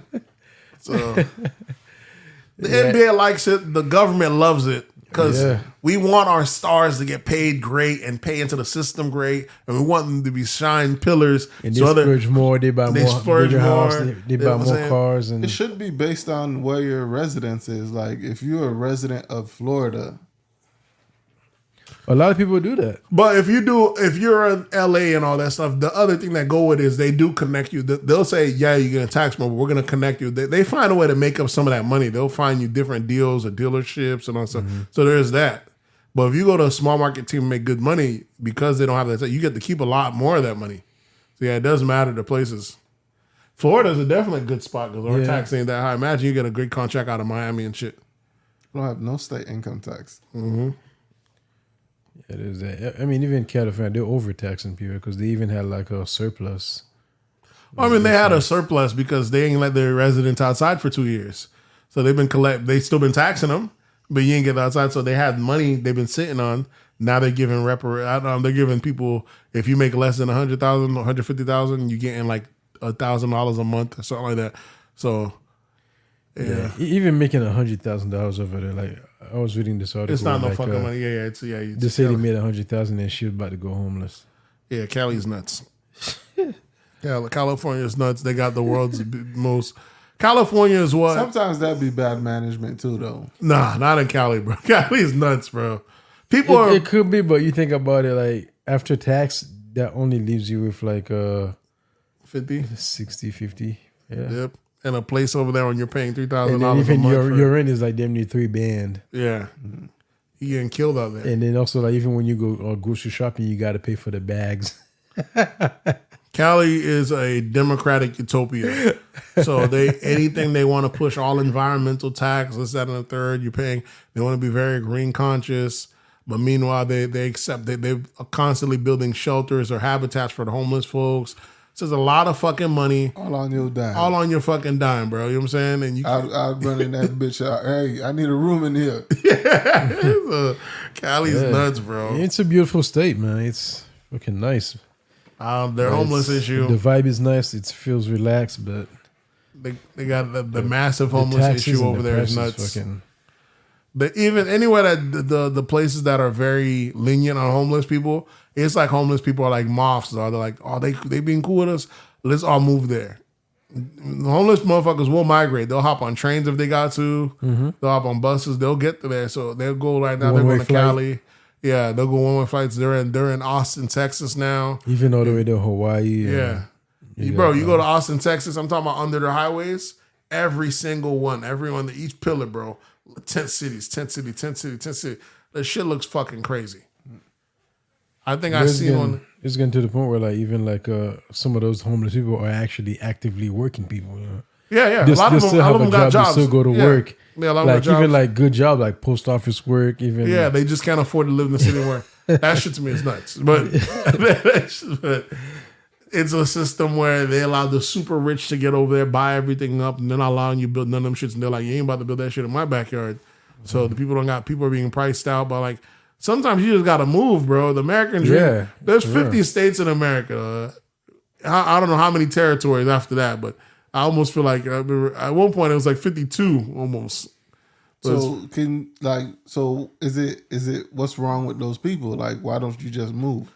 Most people, that's what I'm saying, but that's the issue. People aren't designed to move. People are designed to move. People migrate all the time since the beginning of time. Some people migrate. Majority of people are not. Yeah. Majority of people are descendants of migrators, but they're not migrators themselves. You know what I'm saying? People aren't. We're here because someone migrated here, but most people won't migrate. You're not programmed to do it though. You just tough it out. You know what I'm saying? Going on that limb, but that's the one thing that's dope about America. You got 50 states. Each state is almost like going to a different country, bro. Yeah. You know what I'm saying? Just if you don't like it here, just pack up, go over there, and shit's a little bit different. You don't have to be in misery and fucked up conditions in that place, dog. You go to a place like, even if you're making decent money, especially if you keep your old salary and go to a place where the place is real cheap, like like I said, if you're making like $50,000 and you live in Mississippi, they say you're living like a king out there. Mm. You know what I'm saying? So imagine going to, if you go to a place that the cost of living's real low. Yeah, and that's the thing too, like when you're talking about somebody making $100,000. Yeah, 100,000 is only 100,000 depending where it is. Exactly. So, they say you living in 100,000 in Mississippi, you're a millionaire, dog. You're balling. But imagine, but other places that don't mean nothing. You got New York, people making. But there's no beautiful people in Mississippi, bro. Listen, you got what was that girl? She from there, Brittany Renner. Yeah, you're gonna have some places. Yeah, you might have to be the big fish in a small You got pond. P-Valley out there. Imagine places like New York. You know how much people. It's nothing for a civilian or a worker to make $100,000 in New York between government jobs and other stuff. And look at it, most of them can't own any apartments. Most of them don't own houses. They're renting. Yeah, So New York is in another galaxy. So it's some of this shit is nuts. Anyways, to go back and sports, your boy KD deciding that he wants out of the Brooklyn Nets. Yeah, I ain't surprised with that. That nigga wasted 2 of his good years fucking around with that boy Kyrie. Fucking NBA is like WWF, dog. Every week is another story, even when it's not even in season. It's like the soap opera. Like, we're gonna get a juice next week. And every offseason, I feel like, man, we could finally get a super team or something to go. But it's not gonna. We're saying last week, if Kyrie can make it to the Lakers, there was talks of that last week. I don't know if it's gonna happen. But Kyrie said, anytime there's a big free agent, everybody's always talking about they're going to go to the Lakers, It's been like that for decades. But KD's no talks of doing that. There was talks of KD might go in there was a talk of KD and Kyrie both going to the Lakers. That would be fucking nuts. That died off. And like, bruh. Nah. But the fact that Kyrie wants out. They talk about Lakers make the fucking headlines every fucking day on ESPN. Yeah. Lakers is the Tesla of the NBA. Like, no matter what you post, it's going to get clickbait, it's going to get talks, so you're always going to get traction. So you're going to always get talks from them. So Lakers, no matter what, you're going to find some way to introduce or slip them in there, put a Laker talk point in there. So they said he might go back on his pick list. He might go back to Golden State. I think that shit was fake. I don't remember. If he goes back to Golden State, right? I know the Suns was. What else was on there? I don't remember what his options were. Here's what I don't get. Is Kyrie not leaving? Kyrie's not leaving, I saw right? Miami on there too. Kyrie just signed an extension. Yeah. But the thing is... It's like a 1-year extension. The thing is, you can't count on Kyrie.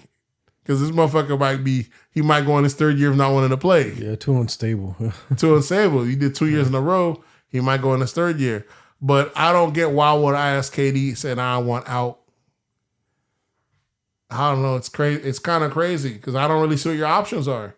There was talks of him going to link up with your boy. What's his name? Talking about he's gonna get it the hard way.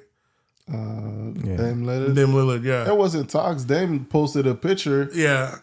And that was about it. No one was talking about that. Dame was hoping that KD would actually come to Portland. Dame better show some respect, dog. Thinking that you recruiting niggas to you, a player like that. You go recruit lesser players, but you're not recruiting better players to come to you. Come on, Dame better chill out, bro. But ain't nobody going to Portland. But maybe KD could humble himself and go to Portland. And those two might be a beast. Miami, you know what I'm saying, had he gone to Miami, but they said they'd have to gut Miami out for him to get over there. But KD and Butler, you know, that'd be nice. It's gonna be nice to see Florida contend again. Yeah, but they'll need way more than that because they'll have to literally take everybody out. Exactly. Bring KD in. Just have a whole bunch of role players over there. So we'll see how that shit works out with KD. I mean, can you do it? You can't. So you can't do it with 2. You can't do it with. You can do it with 3 nowadays. So 3 key players. 2's not enough anymore to pull it off. Yeah, 3's the magic number. Yeah, you can't. 2's not enough to pull off a victory no more. I guess he can go to Golden State. There's no downside to him going to Golden State. Why not? They just won a championship. He's just doing what he did again. That's it. If he goes back and he wins the next one and he still shows he's the key player for winning it. Yeah, he just got to tell them, hey, you know what? I'm going home. I'm going home. That's it. Home to Golden State. They got it with me. They got it without me. And they still going to get it with me again. Home is what all. If he's ring chasing, you go to Golden State. At this point, his legacy is not going to... I've seen him slandering his legacy already, talking about everywhere he go, he can't bring a chip in there outside of Golden State. He's fought on too many jerseys, and he ain't bringing chips. And now, which gotten the great talk about LeBron, talking about every time LeBron put on a jersey, that state's he's leaving that state with a chip. Makes me think that LeBron should go after this contract. If he pulls one more off the Lakers, it'd be perfect for him to go to the New York team now. If he could go to Brooklyn or the Nets, that would be fucking, you know what I'm saying? That would be fucking dope. If he could pull one more off on there, even if you don't get the 6 rings, his legacy, all them jerseys and all those places, dog, like be iconic, dog. But yeah, KD, I don't see what home would be a good fit for him that he could guarantee get another chip though. He can guarantee it in Golden State. They had one where even they almost had the OKC team almost back together again, where him and Russell somehow get back together because if they're gonna switch Russell with Kyrie, so. You know what I'm saying? But people are saying wherever Russell go, just know there's no chip going to be there. That's a disrespect. That's a disrespect. They should have backboard all broken up. They said wherever Russell play at. That's the shattered backboard. He said the shattered backboard. That's how it looks like wherever he go at. Motherfuckers be insulting. Motherfuckers that are great. Just disrespectful. Oh, man. I can't blame them, though. Russell kind of puts the spotlight on himself. Motherfuckers want to be all in the limelight, dress all funky and funny, want to always be on the news. You got to take the good with the bad. Because had he just kept his head down, had he just kept his head down and bald, they wouldn't have been this tough on him. But imagine they got him shooting bricks in the dress. Yeah, he want to go take photo shoots with dresses on. As much as he complains, he's the reason he keeps himself in the limelight, right? You ain't had to do them dress photo shoots or dress all crazy. Everything. You could have just stayed low and play ball. Harden out here just having a blast. I seen your boy the Michael Rubin had a birthday bash this past weekend. Nothing but celebrities out there. You see Drake out there. You see Diddy. You see Amigos. Who you see right there? Your boy Harden right there, popping bottles, drinking. You know Harden all in the middle. Harden out here living his life, and you ain't never got cameras and shit on him because he just play ball and that's it. He ain't out here say, "Hey, come take me a photo shoot." So there's a difference. So as much as Russell complaining, well, Harden like skipping practice to nigga, not skipping practice, but like I can't make it a practice. I supposed to be sleeping here. He out with Lil Baby in the studio. Yeah, he's watching history. Yeah, he's in the studio with Meek Mills and Dirk. Years down the line when they're doing trying to record music and shit. Years down the line when they're doing documentaries talking about where were you in this release? He's like, nigga, I was right there in the studio, nigga. I was there when that nigga made that platinum album. He's out here living for the moment. Probably help write it too. Yeah, I helped slipping that. I'm the one that getting that ad lib. I said, yeah, nigga, that part was me. But it was crazy to see. Yeah, Michael Rubin posted a photo. He did a birthday bash and how much celebrities are there.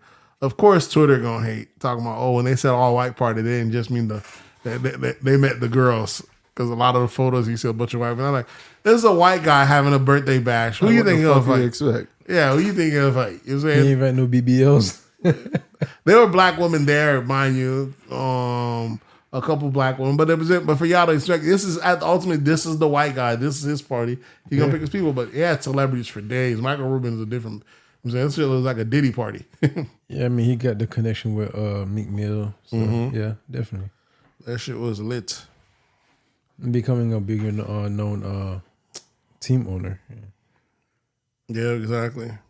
Not only that, he still has the jersey deal with the league, right? Does he sell the memorabilia and shit like that with him? I have no idea what Michael Rubin does. What does he do? He owns, because I think he does like the like all the jerseys and all the collectibles and all that. Don't he owns like one of those as well, ain't it? No. I remember when he in the Breakfast Cup saying that how they were doing. So I think he owns that as well. That teams up with the league. Yeah, he was on the Breakfast Cup. Yeah. What else do we have? I think that's it for sports. Did y'all hit politics? No, we haven't hit politics. No, I'm talking about for sports. You got anything else for sports? No. Yeah, MMA. Oh, your boy Jake Paul said he still hasn't gotten paid from Mayweather. I know we said that. You ain't gonna get that, man. Florida already told you, white boy, you gotta wait. How long y'all made us wait? It's your turn. Dana White. They asked Dana White about it. Dana White said, "This is why you have to go through the commission. See, when we put up a fight in the commission, you don't have to worry about what I pay you because whatever the fight's for, before the fight even happened, I have to give the money to the commission. The commission pays us." So I put up the money, they put up the money, and then the commission makes sure everybody's tested is out there, and they release the money. You ain't got to worry about what that don't show no more. When you try to do shit, cut the middleman out, this, that, and the third. Now, you know I say, now you got it. Now look, might run into a Floyd. Now you're running, yeah, niggas out here get you fat cool. They're cool 15 million. It's fucked up, bro. Speaking of which, he trying to fight somebody else. Yeah, he's trying to find someone out there. What was it, England or something like that for another 15, 20 million? This motherfucker's making money, but Yeah, he's making it. But for Floyd to fleece him out of $15 million is nuts. That's a lot of fucking bread, bro. He gonna get it. He just not gonna. He just don't. It's not on his timeline. When Floyd's ready to pay him that 15, he's gonna pay him.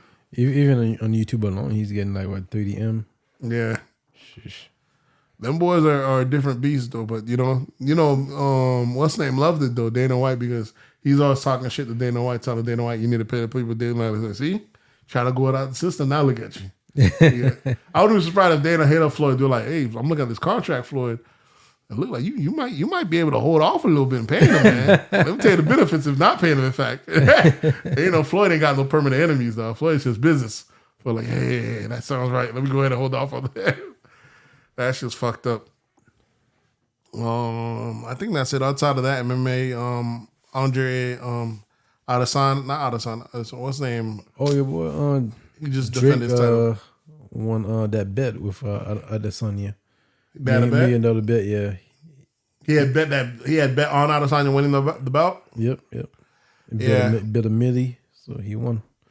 They're asking the other two black, right now the title holders are all African, and they're trying to make two of them fight because that's how Dana White get down. Dana White don't give a fuck about race or anything. If you win, Dana White immediately trying to think who's gonna knock your head off. He don't allow you the grace period of letting you build up character. Sometimes you gotta let the champ fight a couple losers, get his prestige up. Dana White ain't on that shit, nigga. As soon as you get the belt, that day, that press conference, I already got something perfect for him. They're to knock it off. So he been wanting to make the two African guys fight. And the guy said, nah, it's more important that there's 3 African title holders right now than to make us fight for one belt. He's like, but if they want to give us I think it's like they're giving us 100 million or 150 million.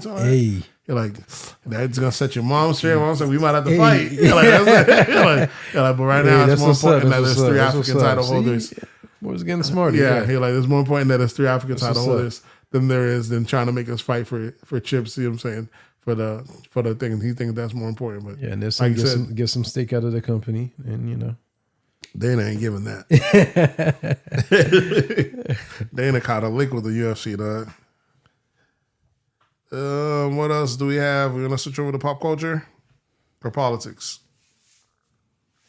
Let's see what's going on. Then we could do politics. I don't have it on here, but I know the one. Y'all seen the one with the Democratic senator out here shaking her ass? Yeah, what is she? Is she South Carolina or is she one of those? No, she's states? I think more like above DC. I think Rhode Island. Yeah, something like that. Yeah, and they was dragging her on Twitter. How old is she again? She look like she in her 50s. She don't look that old. She's probably in her no, I mean she don't look old, 40s. but like for black women, they.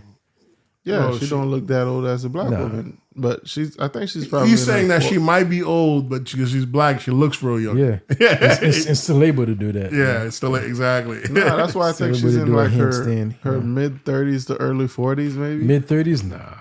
Yeah, nigga. Not mid 30s. Okay, that's Rhode Island. That's her name, State Senator Tiara Mack. Out here, pussy popping on a handstand at the beach. How old is she? She's out here trying to defend it, talking about how we're not gonna let all these people try to tell us what to do, trying to fit the decorum of what's supposed to be act properly. So I'm not there to act like everyone else. Other people saying she set the race back. She's like, no, she did not. And I'm like, listen, man, I've come to realize only society has put a battery in the back of only one group of people that could really think that this is okay. Black women. Only one group of people could actually justify acting like this and think you have the battery back. This is this is only white women to do some shit like this, but this is the battery in the back that makes y'all think y'all. I'm saying I feel like they've indoctrinated black women to think they're white women that they do some foolishness like this and not really think, bro, you wildin'. You wildin'. I don't know where she thought that was okay, and it was like on a TikTok, and it's not like someone just leaked a video of her twerking. This was like uploaded by her. Oh shit, she only 28. Listen, I told you the girl's not old, bro. Listen, man, she out here wilding. That shit don't make no damn sense, bro. I was like, bro, you out here and you want to be taken seriously. But, you know, people out here were mad at her because I guess she has different policies. I guess she's trying to push some, because she's a lesbian, I believe. She's trying to put some policies about teaching kids self-intuition or self-touch. And apparently, you know, I don't want to believe what they're saying, but basically teaching kids to masturbate. I don't want to believe it because, you know, one side's always going to completely vilify it. But according to them, they're saying she's trying to teach these kids how to be peer pressure, be open, this, that, they're not saying be okay with self-masturbation. I'm like, it sounds wild, but the way the Democrats roll, why is this shit anything's so fucking for possible. Kids, like, you know what I'm saying? Like, the school's barely teaching kids like life lessons like they should, but like now this is what they're trying to push. Listen, man. Like these kids now, they don't take a lot of stuff out of schools. Like they don't take a lot. This is why you don't let young people into politics. Yeah. Back a few months ago, we're saying these old people need to get the fuck out of politics, but then you let these young kids on politics and bitches twerking on the internet. Ass out, upside down. Shit is wild.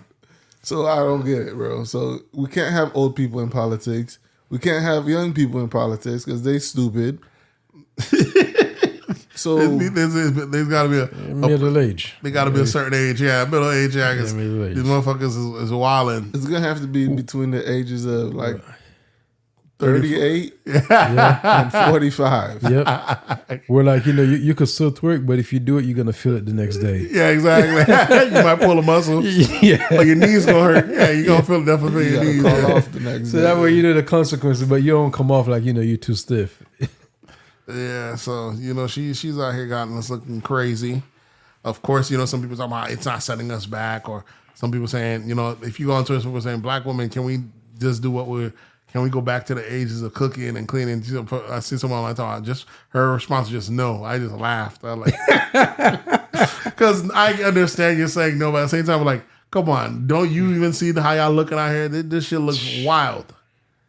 This shit look wild. Anytime you see like a protest and you see motherfuckers come out and they out here twerking and dancing during the protest, I'm like, y'all don't cut out that monkey shit. The road versus wave bullshit. Motherfuckers out here twerking. Protest was a whole bunch of women twerking. I'm like, what does this have to do with abortion? That's when you know, that's when if you need a strict by the book conservative firehouse comes, they cut the hose on the motherfuckers. That's when you need to be blasted back in the day. They all blasting the wrong group of people. These motherfuckers, when the shit is serious, they doing dumb shit.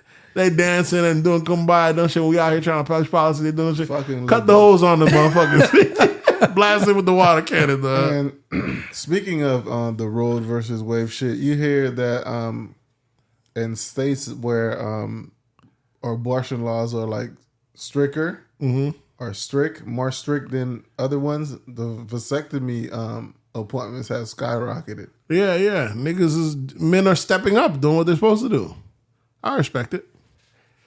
I'll per se telling the guy get a vasectomy before you get a girl's tube side more than anything. Well, my wife got her tube side. There's no, I don't know if any complications. Why didn't you just get your? I should have, but the insurance covers for one. That's the other issue. The insurance covers your shit too. Nah, that's not a. I don't think insurance covers one of that stuff. I mean, that's all. Insurance covers vasectomies. Well, I don't know. At the time, you said this is after labor. You get the thing done. So, had I knew then, I would have got the vasectomy more so than have her do it, because women's bodies are meant to give birth and procreate, and anytime you do anything that sits there, there's a side effect. So men's bodies aren't? I can't say men's aren't, because it doesn't. When they snip the tube, you still able to nut. The two things don't come together that makes it fertile. But with the women, anytime you put anything that be birth control or tying the tubes, or they have other hormonal implications. Their body has all sorts of. It's like that factory breaking down. There's other consequences of it. Even with birth control, think of all the things, and that's not even permanent. And think of all the side effects when we have to go there. From weight gain, the acne, the fibroids.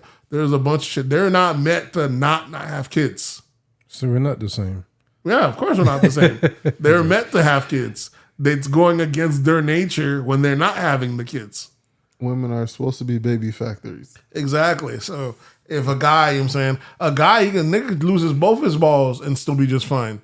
There's guys who have testicular cancer, they have to remove their balls. They put 2 fake balls in there, but they ain't dropping no nuts, they ain't having no kid, but they still able to get an erection, do everything else. Now, we say they're all right, but have you spoken to them? They feel like, listen, man, but I'm just saying, but the mental health the mental that state. comes with that. Listen, so Yeah, I walk around here like everything's okay. But deep inside, You just see it in that nigga eyes. He ain't got no balls. His eyes. He ain't got no balls. Listen, so it's one of those things. Speaking of that, which we didn't cover last week, I meant to put that good thing you brought that up. Did you see the CNN coverage talking about how black women mortality rates expected to shoot up now that we have abortion? Yeah. I love the way they framed it, though. I love the way they framed it, that black women been dying at a higher rate than the other women during birth. But for you to act like the only way to save them is by giving them abortions is fucking nuts. Bro, it's ridiculous. It made me realize the Democrats have, different people have different cards. When Democrats get in trouble, they're breaking out their secret weapon, which is the black woman card. Anytime they want a policy pushed, anytime they want something done, if it's not they say it's going to affect black women and minorities the most, and they know the black woman is going to come out championing for it. You know what I'm saying? If the black woman is not behind it, that policy is dying. That's why these white folks are trying to get mad when the first draft of letters circled out. The white woman saying, "Black woman, why you guys aren't being more angry and aggravated?" And enough this about. And then I've also seen other posts saying that white women they don't know how to organize as well as these black women. They should take notes and something. But listen, if you want to get shit done, at least in the Democratic Party, you need to get the black woman activated. And that's what they do. Whenever it's a fear campaign going on, target the black woman and you're going to get the shit going. COVID rolling out, it could be 100 bodies dying a day. If you want to get that shit moving, say it's affecting black women. With that whole notion of if there's no more abortions, black women mortality rate is going to shoot higher. It's really like saying black women aren't supposed to be having kids. Exactly. That's the fuck shit. That's the fuck shit where we're saving these black women by giving them abortions because they're not dying them. Like, why not go after these fucking doctors? What type of bullshit you telling me? That means remember, they never even spoke on the fact that black women been dying the highest before that. But now that we're getting rid of abortion, now y'all putting on the forefront. You know what I'm saying? This shit is fucking nuts, bro. And the only reason it's higher is because these fucking doctors don't listen to these black women's complaints. Exactly. Yep. About labor and going through labor. Like, they figure, that's like murder. Strong. That's murder, yeah. Straight murder. They do that. I've seen it firsthand. That you complain about something, they think, you're making it up, or they just think you have a higher threshold for pain. Sometimes they show that in studies. They just waiting it out. I'm saying they just keep waiting. Sometimes you asking for an epidural, they say, "Oh no, hold on, mommy, you got it." And by the time they say you already, you can't. It's too late. You're too past the time. You're too past the epidural. Now you got to go through the pain. Through labor, natural. And you could have a blood clot. You could bleed out. There's all sorts of shit. But this constantly happens with fucking.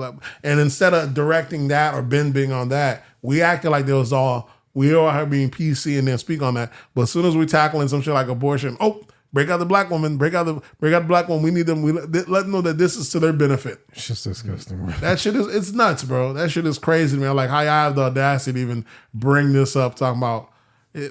It's crazy to me. But then, as you can see online, you do have a lot of black women out here hyping it, loving it. Oh yeah, we need our body, our choice. They do got a lot of them buying into it. That's one thing I give the Democrats. They got a nice stronghold on the black woman, big time. Yeah. Yeah, I mean that's the thing about women. Like once you get women committed, they they locked in. Once think it's all the way. Once they locked like in. With men, like men could just sway and like dodge you and ditch you. But yeah, you're like shit ain't looking right here, nigga. I ain't voting for you next season. I'm out. Exactly. So. Yeah, but it's nuts. That to me was crazy to see it. Like they said, when you got places like in Brooklyn and shit like that, or New York, where they say a kid's more likely to be aborted than they are to be born alive, which is a crazy thing in itself. But they're gonna put it under. So the what guys is the law in Florida with abortion? Is it like done in Florida? Do you know? No, Florida was having, I forget how many weeks. I forget what it was. Florida's not gonna go too. DeSantis ain't gonna go too crazy. Florida's not too extreme, but Florida's. More reasonable. It'll give you a little somewhere in the gray area. So it all depends. 15 weeks. Yeah, Florida, we have a 15-week abortion ban. 15 weeks? 15 weeks. So if you're off after 2 months, I think that's you too didn't get much. your cycles in 2 months. 15 weeks is six. You said 15 weeks? That's 3 months. Yep. Okay. 15-week abortion ban, and people acting like that's an issue, I guess. Yeah. We just want to get an abortion any time of the what's name, bro. Pregnancy. Nah. I mean, that'd be ideal. That's what. Don't you all know? Everyone would want the most options. That's what people want. People want the most options. Wouldn't that even make it more dangerous? Like, like once you go past a certain point? I'm not a doctor. I couldn't tell you. Yeah. It's not It's my just body. like stillbirth. Stillbirth ain't dangerous. It's just We're talking baby about born someone dead. like getting over the 6 months time frame, 5 months, yeah. Only in America could we have to act like we have to pretend like a person. I seen a perfect one where they said, okay, if we're applauding one side for getting rid of the pregnancy to doing what's best for her life, and that person's a champion, you're like, well, we got to give them props. They deal with it's a tough decision, but they did what was best for them. We champion. Like, then shouldn't we applaud the dad that stepped away from being the father as well for doing what's best for his life? Isn't that the same context? Hey. The woman went through Equality, it, right? and she decided to not have the baby to do what's best for her life. What if the guy said, I don't think fatherhood's going to be best for my life? How is he not a champion? I don't think this is going to work for me. Yeah. How is he not looked at as a champion himself? You see how that is? It's one of those things which is fucked up. But only in America, because when they have two parties, you have to look at one way or the other. Like one saying, I have the right to end this life. You know what I'm saying? Not for saying for reasons of rape and incest, but they're saying period. It shouldn't be. Let's not worry about the reasons. You know what I'm saying? The whole rape and incest thing is it's just a cop out because that shit is like a super low number. But that'd be cool if that was the reason. If that's the reason for rape and incest, if they're saying no abortions, but for rape and incest, but people saying that you should be able to have an abortion because the economic conditions is a cop out because you're doing it's avoiding a responsibility solely because of financial reason, which is a good reason, but you did an action that could cause that responsibility. You know what I'm saying? Yeah. You did something that could cause that responsibility, and you're avoiding that responsibility. You can't afford that action. You can't afford to be. You can't afford that action, and that's where you need to stop at. It shouldn't get to that level. Mm-hmm. But they're like, everyone should be able to have what they call it, safe sex, or not even safe sex. Everybody should be able to everybody should be able to enjoy sex with no issue. But it's one of those things in America where we just kind of look at it. You're saying, like I said, ultimately it is no one's choice. We have no problem with that. But those are the choices that we're making. We're just rephrasing it like it's something different. Just saying, you know what I'm saying? If it was the rape and incest one, that's what a lot of people would be cool with, just doing that. But America, we like knowing that, we might I'm fuck pretty up. sure. But guess what's gonna happen? That's the thing. Like people that get raped and get pregnant. Well, now is the time for you to ain't no waiting till you're 3 months pregnant to be like, I was raped and that's why I'm pregnant. Like you need to report that shit immediately. Because they got to do a rape kit, and I'm pretty sure when they do a rape kit, they make sure they give you that plan B or whatever it is necessary to terminate anything that could progress from this rape. Mm-hmm. So either way, it's a wild thing. Like I said, if they wanna have to worry about abortions, we could solve two things at once. Once they allow the dad, the option out, the thing, you'll either see more abortions or you'll see less pregnancies in general. You see motherfuckers being more wiser if they allow the dads to say, I'm financially copping out on this one. No liability. You said no liability. Something like that. We could do that. What else we have in politics? Okay, you got Texas educators deciding to they no longer want to use slavery because it makes the black kids feel uncomfortable. I don't know since when people in Texas cared about what black kids feel. Yeah, they lying. They lying. The white kids, that's what they mean. I think they want to call it involuntary relocation. Yeah. Just like when they changed it from the slave trade to the triangle trade. The triangle slave to the end. Listen, man, you got to give white people props, bro. I don't even want to say white people props. I can't say, because white people as a whole don't think like this. But the motherfuckers that's thinking for their culture, thinking for the people, they realize the importance of rebranding and what's name. And you got to move like that. They got a good PR. You got to move like that. The same reason why the trans and all that's able to, they'll say, we're trans women.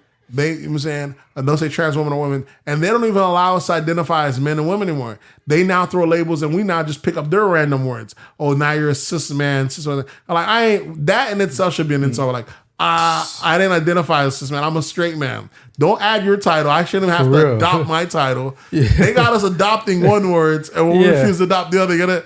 It's a fucking thing. Branding matters a lot, bro. When it does so, white folks that want to stay in power don't think they be like history. They don't want to say slavery happens every day or it been happened. They're like, man, we gotta reword this. We can't make it seem like we're the bad guys for doing this because everyone did it. Let's rephrase it a little bit. Let's change. And over time, we won't even talk about it. Involuntary relocation. Involuntary relocation.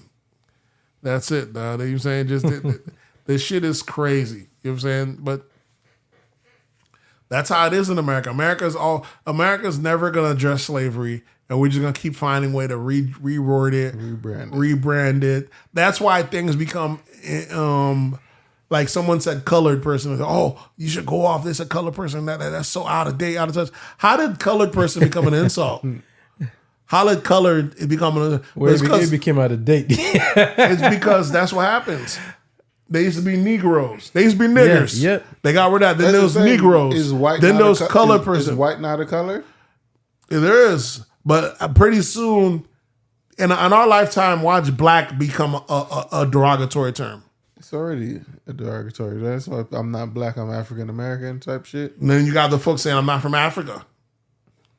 You know what I'm saying? There's always going to be a thing that a group finds super, they're going to pretend that it's insulting and we're going to find a new word for it. But it's just a breakdown to get more things. It's just one of those things. Well, do you already change what white to what Caucasian? Yeah, that word I don't listen, there's all sorts of, it's kind of like they're gonna find different different verbiage for everything. And that's why I say I can see white folks changing slavery to, like I said, unpaid for labor over time. They might change it to that. He said they'll find different ways to sugarcoat it, make it seem nicer than what it was. They've been trying to change this shit forever. Mm-hmm. I think it was, what was it? I remember before they're going to call it something else. They're going to call it... Before this whole involuntary relocation. I think it was called... I can't remember what it was. I remember something migration, involuntary migration. Pretty soon they're going to call it community service. It's one of those things, though. So you can't blame the motherfuckers that's in charge that's trying to get a certain viewpoint, a certain way, certain PR looked at. Some people are smart. You know what I'm saying? As much as we try to rail against it, at least they're playing the long game. They are going to change it over time. You know what I'm saying? It's up to us folks that are ancestors that's from that to teach your kids that. Don't rely on the school to teach your kids about it. It's a wrap. These kids are already... Because the school don't have an incentive to teach them about it. Why would the school want to teach you about the slavery ancestors? The general public, the majority of the public is white, right? And majority of them don't know about American history like that. And it's meant by design like that. Why? What good do they get from it? America likes them thinking that each person thinking that they got it themselves off their bootstrap. They don't want them to think that, oh yeah, the reason you live in a suburb that's predominantly white is because we designed it like that. We make it seem like, nah, you're there because you worked hard and your neighbors work hard. You're more competent than the other. And the people that didn't get that, they just did lazy. The right thing. They just... Exactly. Yeah. They want us all thinking like that. They didn't want to realize that it was designed. It was redlined. They don't want you learning the history of that. And those that know the history of it, we're a little bit bitter, we're a bit mad, or we like to call it. But the white folks that have no history of it, what else are they to think other than think that we're lazy or think that we're playing the race card? It's by design. Yeah. That shit is nuts. You even have, like black people themselves thinking that way too. So. Yeah, very conservative black folks be like that. I was thinking the other day, I was like, what if white folks aren't... Not just conservative, just like, like clueless. Like you got a lot of these kids, I was thinking, what if the system by means of control? What if white folks aren't as racist as they're perpetuated to us? Meaning what? Like? Okay, let's say, for example, let's say there's like one cop kills a black guy. Let's say there's like maybe 10 of them. But the media purports it like it's a massive thing, right? To us black folks, so we overreact, right? White folks that aren't in the mix, they're not feeling. It's kind of like when you're not in the hood, you're like, I'm not really seeing it. Shit ain't really that bad. What are y'all talking about? You know what I'm saying? So what if one side's being gaslighted, you know what I'm saying? Being prompted up to hate the other side, while the other side, they're not really doing anything. And they're like, but we're telling them, nah, you're just not seeing, because we tell them you're not seeing because you don't want to see it because it's a privilege. And they're like, what the fuck? I'm not seeing it. But it could just be the system keeping the classes separated intentionally. Keeping one side might not be doing them, but like, look, man, they're doing it again. They're killing your folks. And the other side, you've seen they do like most white folks don't live in cities. Yeah, so they live in rural areas and all that. But that's what I'm saying. It could just be one of those things. You know, it could be one of those things where you're gaslighting one side, and then we're still blaming the other side. And other people are like, look, man, I don't know what the hell you're talking about. He said, I'm not in the mix. I'm not in that. But we're like, nah, you don't want to know, nigga. You racist. That's how we treat it. That could be a part of our whole system. It could be something like that. Yeah, I mean, to me, the way I see it, yeah, it doesn't happen as often, but like, well, it happens every day. But you know, lots of things happen every day. Motherfuckers in America don't want to speak up. Like the way we don't speak on mass the thing shootings. Is like the way they're making it seem as if like we should just like brush it and not do anything about it. Nah, you know, like in any profession, yeah, if you fuck up, you get punished. You get fired. Yeah. So but if you're a law-abiding citizen and cops don't bug you, they come to your neighborhood, they just waving, going by, why would you automatically side with the people you never see? It's kind of one of those things. They never see no black folks. Their only depiction of them is on TV. Yeah. And they don't know about them. And they're like, man, all the cops I've ever seen in my whole life, I ain't had no issue with. Yeah, it's a good standing American. Good standing American. And if I'm a business, I already tell you, if you're a business owner, cops treat you a different kind of way. And you're a business owner, you have an actual institution, they go, oh, how's it going? They be telling, hey, have this drink for free. Businesses always look out for cops. Yeah. I mean, and cops look out for the business. You know what I'm saying? It's kind of like an extra, it's like a free security guard. For a lot of us, it's still the same way too, even blacks too. Like for a lot of us, like we don't really go through that. It's not even that. Even a lot of us, but here's the thing, black folks, even if we don't go through it, we can relate to it because it's been pushed on us. There's black folks, I've seen a black guy say, man, I've never been profiled or stopped by a cop. I almost be like, nigga, you lying. It's almost unbelievable, right? We can't think. He may not know it. He may not realize it. But why do you think that? Because you be like, it's impossible, right? He might not ever happen, but because your experience in America, you think like there's no way he could not have been profiled at least once, right? That's our experience. We just can't fathom it. Now think in reverse. White folks can't even fathom a cop profiling them. You know what I'm saying? They're like, oh, these niggas is wilding, bro. I never had that in my life. It's the same way. The same way we can't. It's almost two worlds that never even see each other the way the other half sees it. Because I can't think of it that when the black guy says that, I've never been profiled.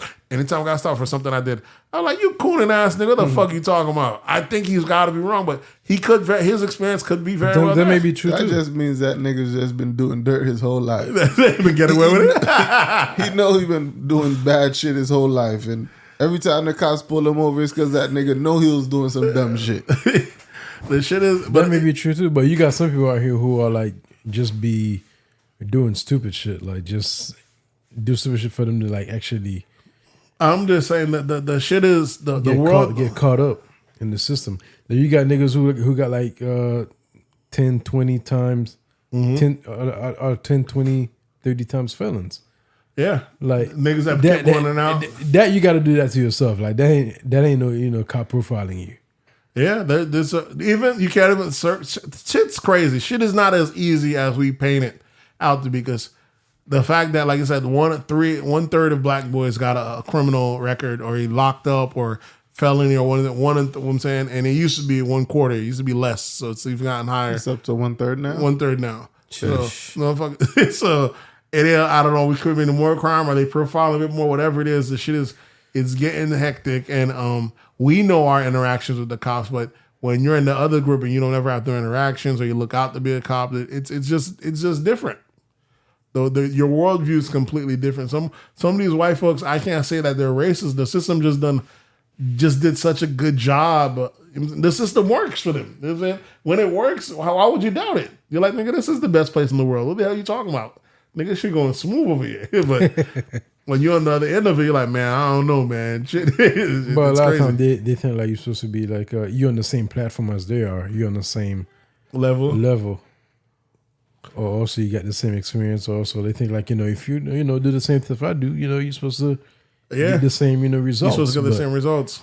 A lot of times that's not the case. But then what I realize is when it comes to successful minorities, it's those that know you're not going to get the same results, and they don't have time to complain about it. They're just going to do it anyways. Yeah, like I said, they almost like I can't save all of us. It's almost like I got to keep my head down and do for my people. Sadly, that's a lot of the immigrant class. But even then, like sometimes it's just like with what you call that, Harriet Tubman. Yeah, you can't save a lot them all. of time.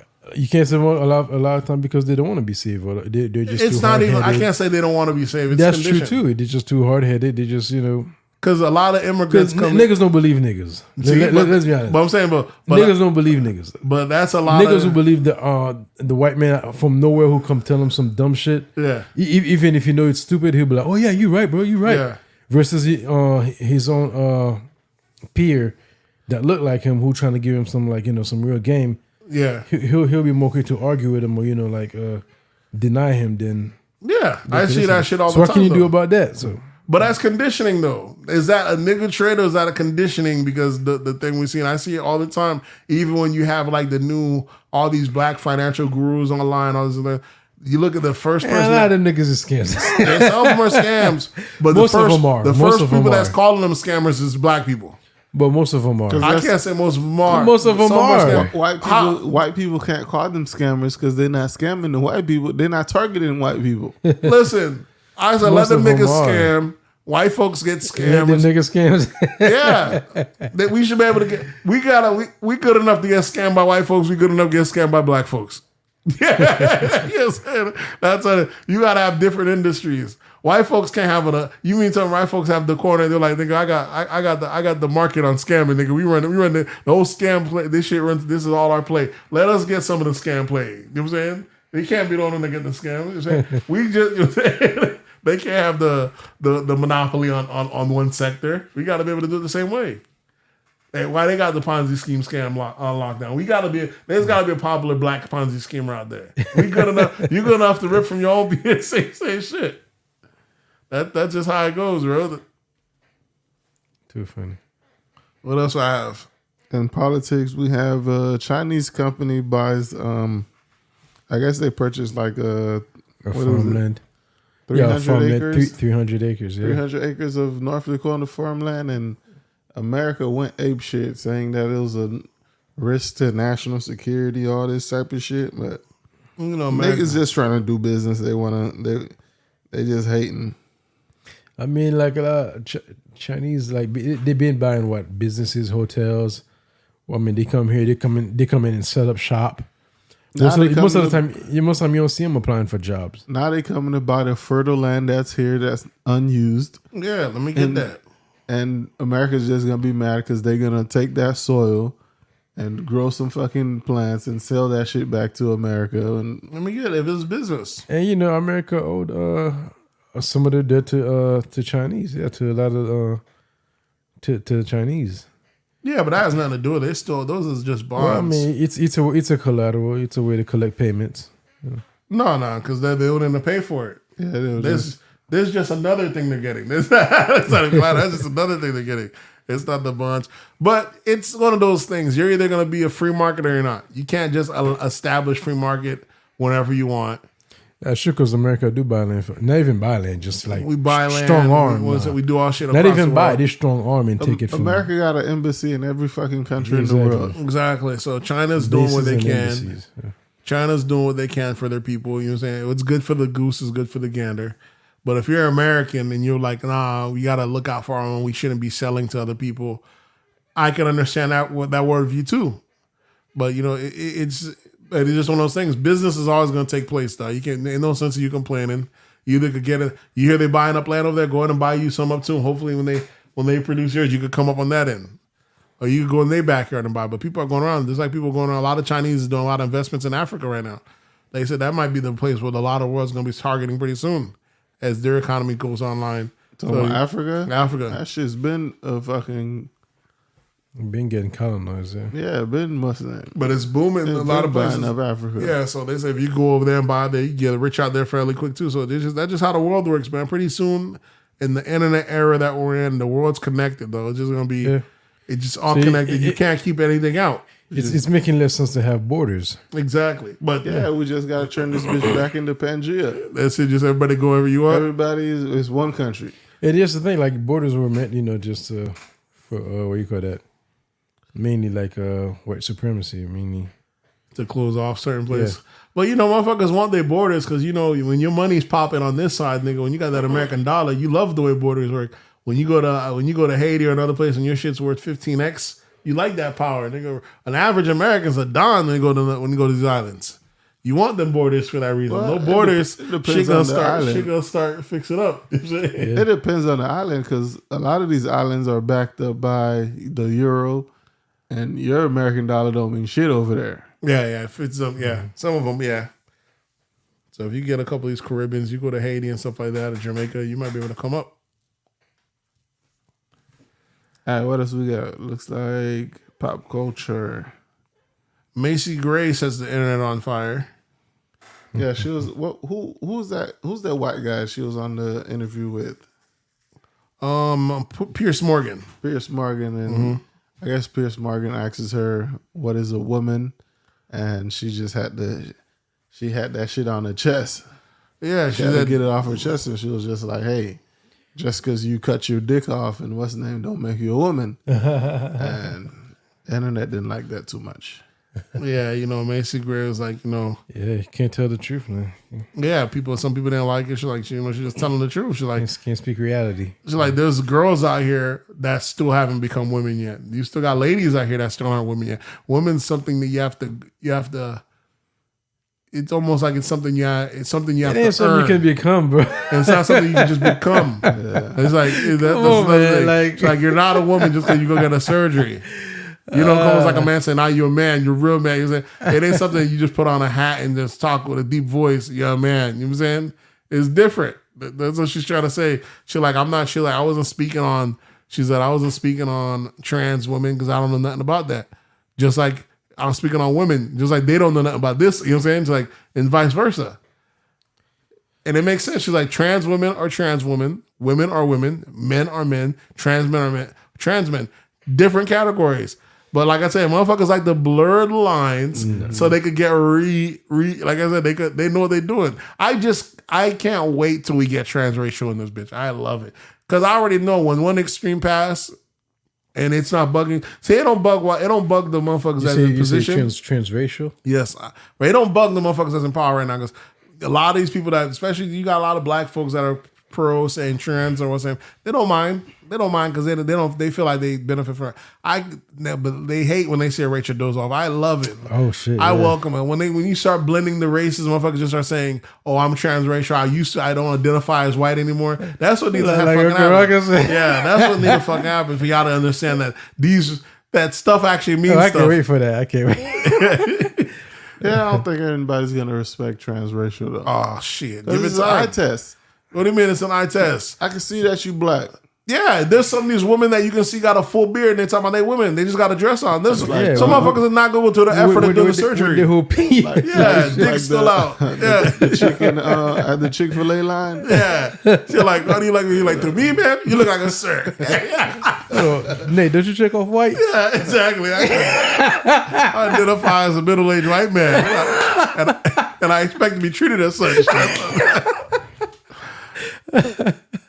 That's what's gonna happen. I had this idea where I thought like you should have a card, a race card, physical race card. So you just carry your little white card. Officer pulls you over. It's a white man you're speaking to, sir. Don't shoot. Yeah. All right. What else in pop culture? We got mass shooting at a Highland Park 4th of July parade. guess it was 22-year-old white boy. Yep. Opens up fire, kills 7 people, wound like 30 people. Wounded 30, killed 6. And he was on his way to another parade to do the same shit, but I guess he decided to stop or whatever it is, and he got brought into custody unharmed, as per usual. I don't know how a nigga walks around, shoots 30-something people, kills 6 people, and be brought into custody. I don't know how without he a did, scratch on his body. I really don't know how. Probably give him water or take him to Burger King or something. Sometimes I wonder, when you kill that much people, you have no choice but to just put the gun down, put your hands up, because they want answers. Do they want to pick your brain, or does because if you kill a cop, you're not coming in alive. That's for damn sure. How do the other cops decide, like, he killed one of ours? It's already lingo. You already know you're not coming alive unless there's a camera there. And if you're coming alive, you coming in that bitch fucked up. Like we said, one eye. One eye. Yeah, they taking something from you. You're leaving with something. So how do they decide that? And when this guy that did a mass shooting, killing babies, and they're bringing them alive, I'm like, ain't no bringing them alive, chief. I'm going out there. If I find him, he's getting down. That's it. Yeah, picking up. I don't understand the way these guys are able to commit mass shootings all the time, and they're able to just, all right, I'm armed, take me in. I'm like, I'm not taking any risks. If anyone you should fear for your life should be for the guy that just killed all these random people. Even if you put the gun down, his hands up, I'm still shooting him. Just in case. You know what I'm saying? Yeah, I don't understand that. And it's slap in the face each time you see. And this is another thing with gun control and shit. Like, this guy had no criminal record. Passed all his background checks. Did all that. But I guess he did have a complaint where he threatened his whole family that he was going to kill everybody, like when he was 19 or something like that. Jeez. Or in 2019. Something like that. Threatened his whole family. They did call the cops, but nothing happened with that. And he still was allowed to buy all these guns and get all these guns. So, but the thing about, I seen one where conservatives, that's the thing where you have a two-party issue. I seen a conservative making an argument talking about, we keep fighting about, whenever you start to make it like a gun issue, they're like, well, y'all talking about mass shooting, that's just the way you label it. If you look at like shootings all the time, they're showing all these mass shootings, all these black people, you're saying like, this guy 10 bodies, this guy 20 bodies, you know what I'm saying? Like this happens all the time, so I consider this a black. And they're like, I can see how one side tries to get so you don't come after their guns. They're like, y'all keep trying to paint it as white guys doing these mass shootings, but there's black guys catching 2-3 bodies every day at this time. You got to add them up. So but the crime wise, there's way more bodies on the crime wise than there is a mass shooting. Mass shooting, this guy might come out and kill 15 people, but Chicago that weekend might have 25, 30 bodies. And that's just Chicago. This past weekend, Chicago was on fire. 70, what I'm saying? So they're saying like 71 shootings or some shit. And in those places, usually where the crimes are high, they usually have strict gun control laws. As you can see, criminals don't give a damn about gun control. They're kind of but that's battling. I feel like the lobby does that perfectly. It's conflating two things so you don't tackle none. Because really, to stop these mass shootings, U.S. really do need to tackle white supremacy. But then you don't want the masses to feel like they're under investigation. So this is a cost of doing business. They're like, listen, majority of us ain't shooting people, which they're right. Majority of them ain't. There's a couple of loonies, but for all of us that don't feel like on a police state, we just got to let this is going to happen sometimes. Majority of black people ain't shooting people either.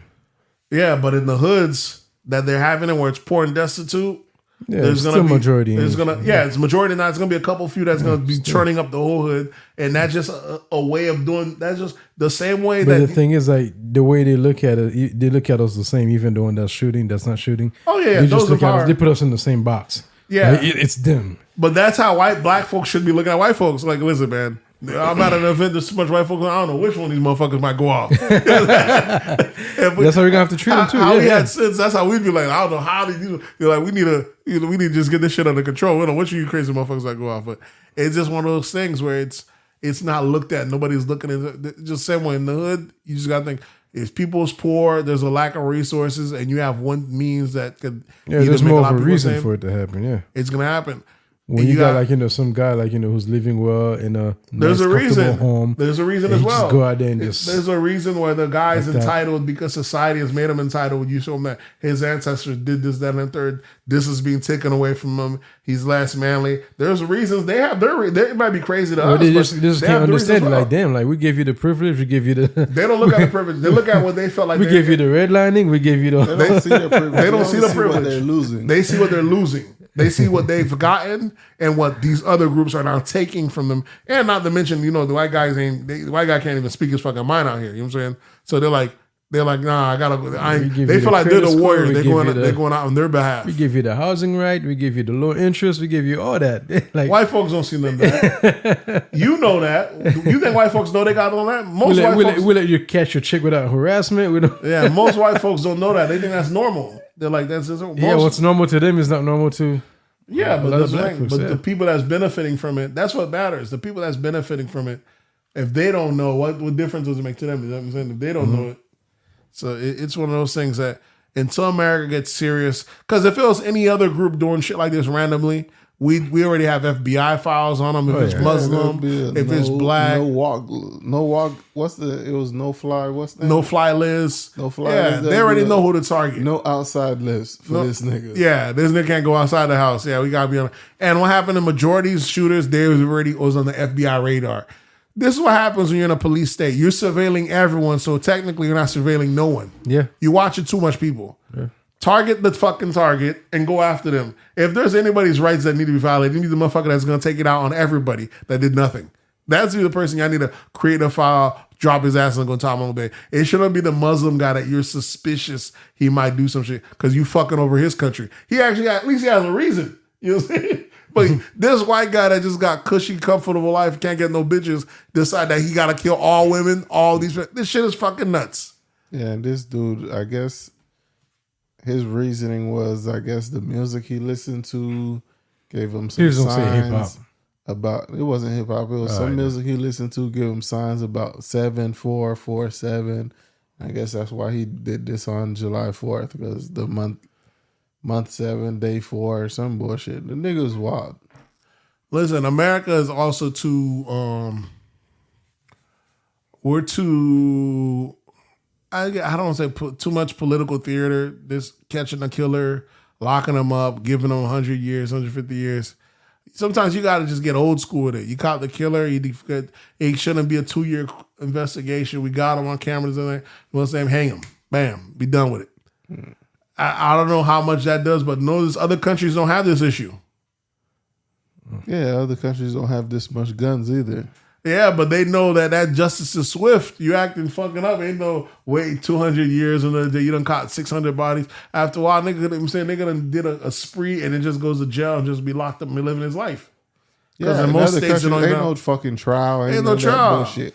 Yeah, we find you. We gonna, you know what I'm saying? You flame them. It's like, what's the chick in the WNBA chick?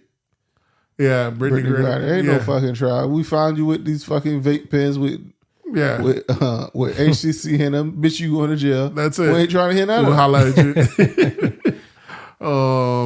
Her wife or the wife said that if it was LeBron James, the U.S. would have been got him back. I'm like, nigga, duh. Nigga, LeBron James stimulates the economy. Yeah, exactly. This is James. One, he wouldn't have been over there. And two, if I had the world's biggest athlete, richest athlete, it was saying I was like, why would you think China? Why would you think? Of course, they wouldn't have let him out either. They're like, that's a great political point. If I was Russia, if I had LeBron James, like nigga, this nigga ain't there. You're like, if y'all don't stop back in Ukraine, this nigga ain't never getting out of jail. That's how it's gonna work. That's the same thing that's happened to her right now. She happens to be a political pawn right now. Yeah. It's not her fault, but sometimes that's why you can't go to countries that, when we're beefing against. U.S. will tell you, even when the war happened, U.S. started telling U.S. natives need to get out of Russia. We were saying that for almost like 2 weeks. And the regular people, I guess she had a couple more games. They're finishing. She was headed back to the U.S. and they caught her at the airport. Mm-hmm. But those people know every people that, just like U.S. knows, they know every people that's not their citizens that's in their country. When shit jump bad, they already got a profile. Who can we use in our advantage? And you thought you were going home, bitch. You thought. Maybe if you went by boat, but if you tried going the traditional way, they already knew which flight you had. You were not. If you even had the vape pen, they would have planted the vape pen. You are not leaving. Russia that. That's the thing. Like, just follow the laws in the other countries. Like, know the laws. Even in if other you follow the countries. laws, when it's come time for wartime, bro, these motherfuckers is it's the government. That's how I do. Sometimes they'll take her and they'll trade her in a couple of years and whatever long for a couple of spies that got caught here. The same way that we get spies that get caught in other countries, they'll swap and they do prison. You know what I'm saying? That's what these countries do. You know what I'm saying? You have sometimes celebrities are spies. We don't know that, but they be old celebrities back in the 70s. You find out they were country singers, or then when they used to go to other countries, they'd spy for the U.S. Sometimes people have double jobs. It's a free check. Imagine the U.S. say, "Oh, you go to this country, I'll give you $50,000 when you're over there." You know what I'm saying? No, I'm saying it's a free check. You're not turning it down. You're like, shit. You be inspired for years, but these other places can't take a risk. Just like what Dennis Rodman. Yeah, Dennis Rodman over there. Yeah, he could very well have been a spy for them, or vice versa. He could be a spy for us or a spy for them. But same thing happens. These people that celebrities sometimes. So some of these places can't take any risk. Look at that one dude that went to North Korea, Otto Warmbier. He went to North Korea. He wanted to take a picture of some kind of North Korea propaganda poster, and he was gonna take it back to the U.S. They caught his ass, get his ass 40 years hard labor. He, after about 8 years of family trying to get him back, that nigga started. He had some kind of condition. He was dying. They sent him back to the U.S. He died 2 weeks after he got to the U.S. They don't want to turn him to a martyr. They're like, we're going to give this nigga a hard time. That's what they do. They give you time. They don't want to kill you to make it seem. They want to make it seem like it's justifiable. Like her, they're giving her 6 months. They're like, it's for her recharge because it's justifiable. But really, they know motherfuckers going through the airport all day long. She's getting there off political points. Once shit go bad, if Biden was in there or someone that's going to ease shit up off Russia, the shit could go back the other way. Because it came out ASAP. They said that in order to get ASAP out of jail, Trump went over there and was like, hey, Trump said he was going to start. This nigga go. Yeah. We fucking y'all shit up. Trump said he was going to start a trade war for one fucking citizen. You know what I'm saying? That's what happens sometimes. It's shit. You know what I'm saying? We need that boy back. Hey. There's no way she would still be over there if Trump was in office. Hey. Yeah, if he's making him look weak, it would be that. It should look wild. So it's one of those things. Russia moved when they thought they had the moves to do. U.S. figured they could do something about it. Now they sanctioned Russia to death. But you got, just today, I think a couple of UK places are now considered gas and nuclear as green energy. Remember we said we've been trying to go towards green energy, get away from coal and gas, because they're so in fucking trouble they can't get no gas from Russia. So now they gotta say, okay, this is now green now, so they can go back to that. So now they're gonna they're saying gas and nuclear is not considered green. They're adding it to the list. So it just goes to show this shit could be changed at any time they feel like it. Yeah.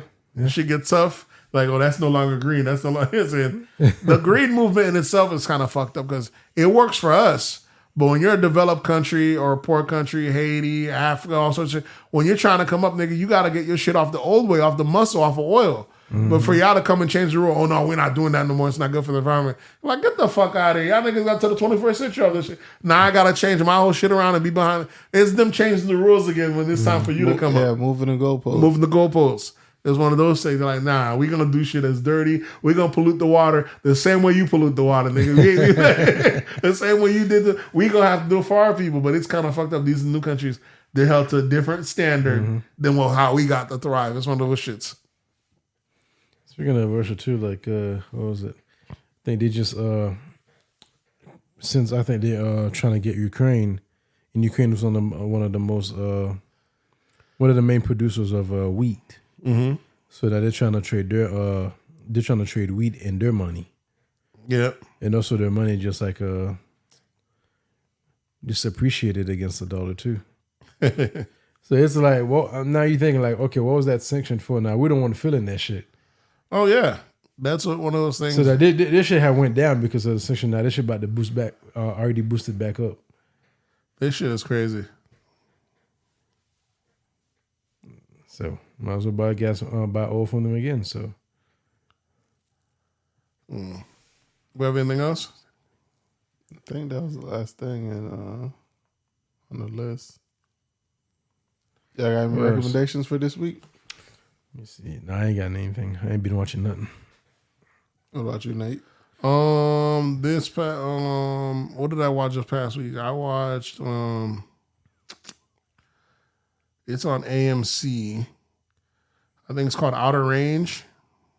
No, it's on Amazon. see. Yeah, it's Outer Range with Josh Brolin. It's a Western, Yeah, Outer Range. That's what I would recommend. Outer Range. It's on AMC. You got any recommendation? Let's see. This past week, I watched the new Kevin Hart movie, The Man from Toronto. That looks good. Him and Harrison Ford, right? That shit was good. I liked it. It was a good movie. It was a good flick. I would recommend that for anybody. It's straight Netflix, right? Yeah, it was Netflix original, but it was definitely a good movie. It's funny. It's a good movie. Yeah, that was with him and Harrison Ford and all that. So, yeah, Man from Toronto. That was pretty good. But folks, you already know what to do. Hit us up on That's Absurd Pod on Instagram, That's Absurd Pod on Twitter, That's Absurd Podcast on Facebook, and you can always drop an email at that'sabsurdpodcast@gmail.com. And the voice line is always open. That number is 407-900-6076. That number is 407-900-6076. And we'll catch you next week. We out.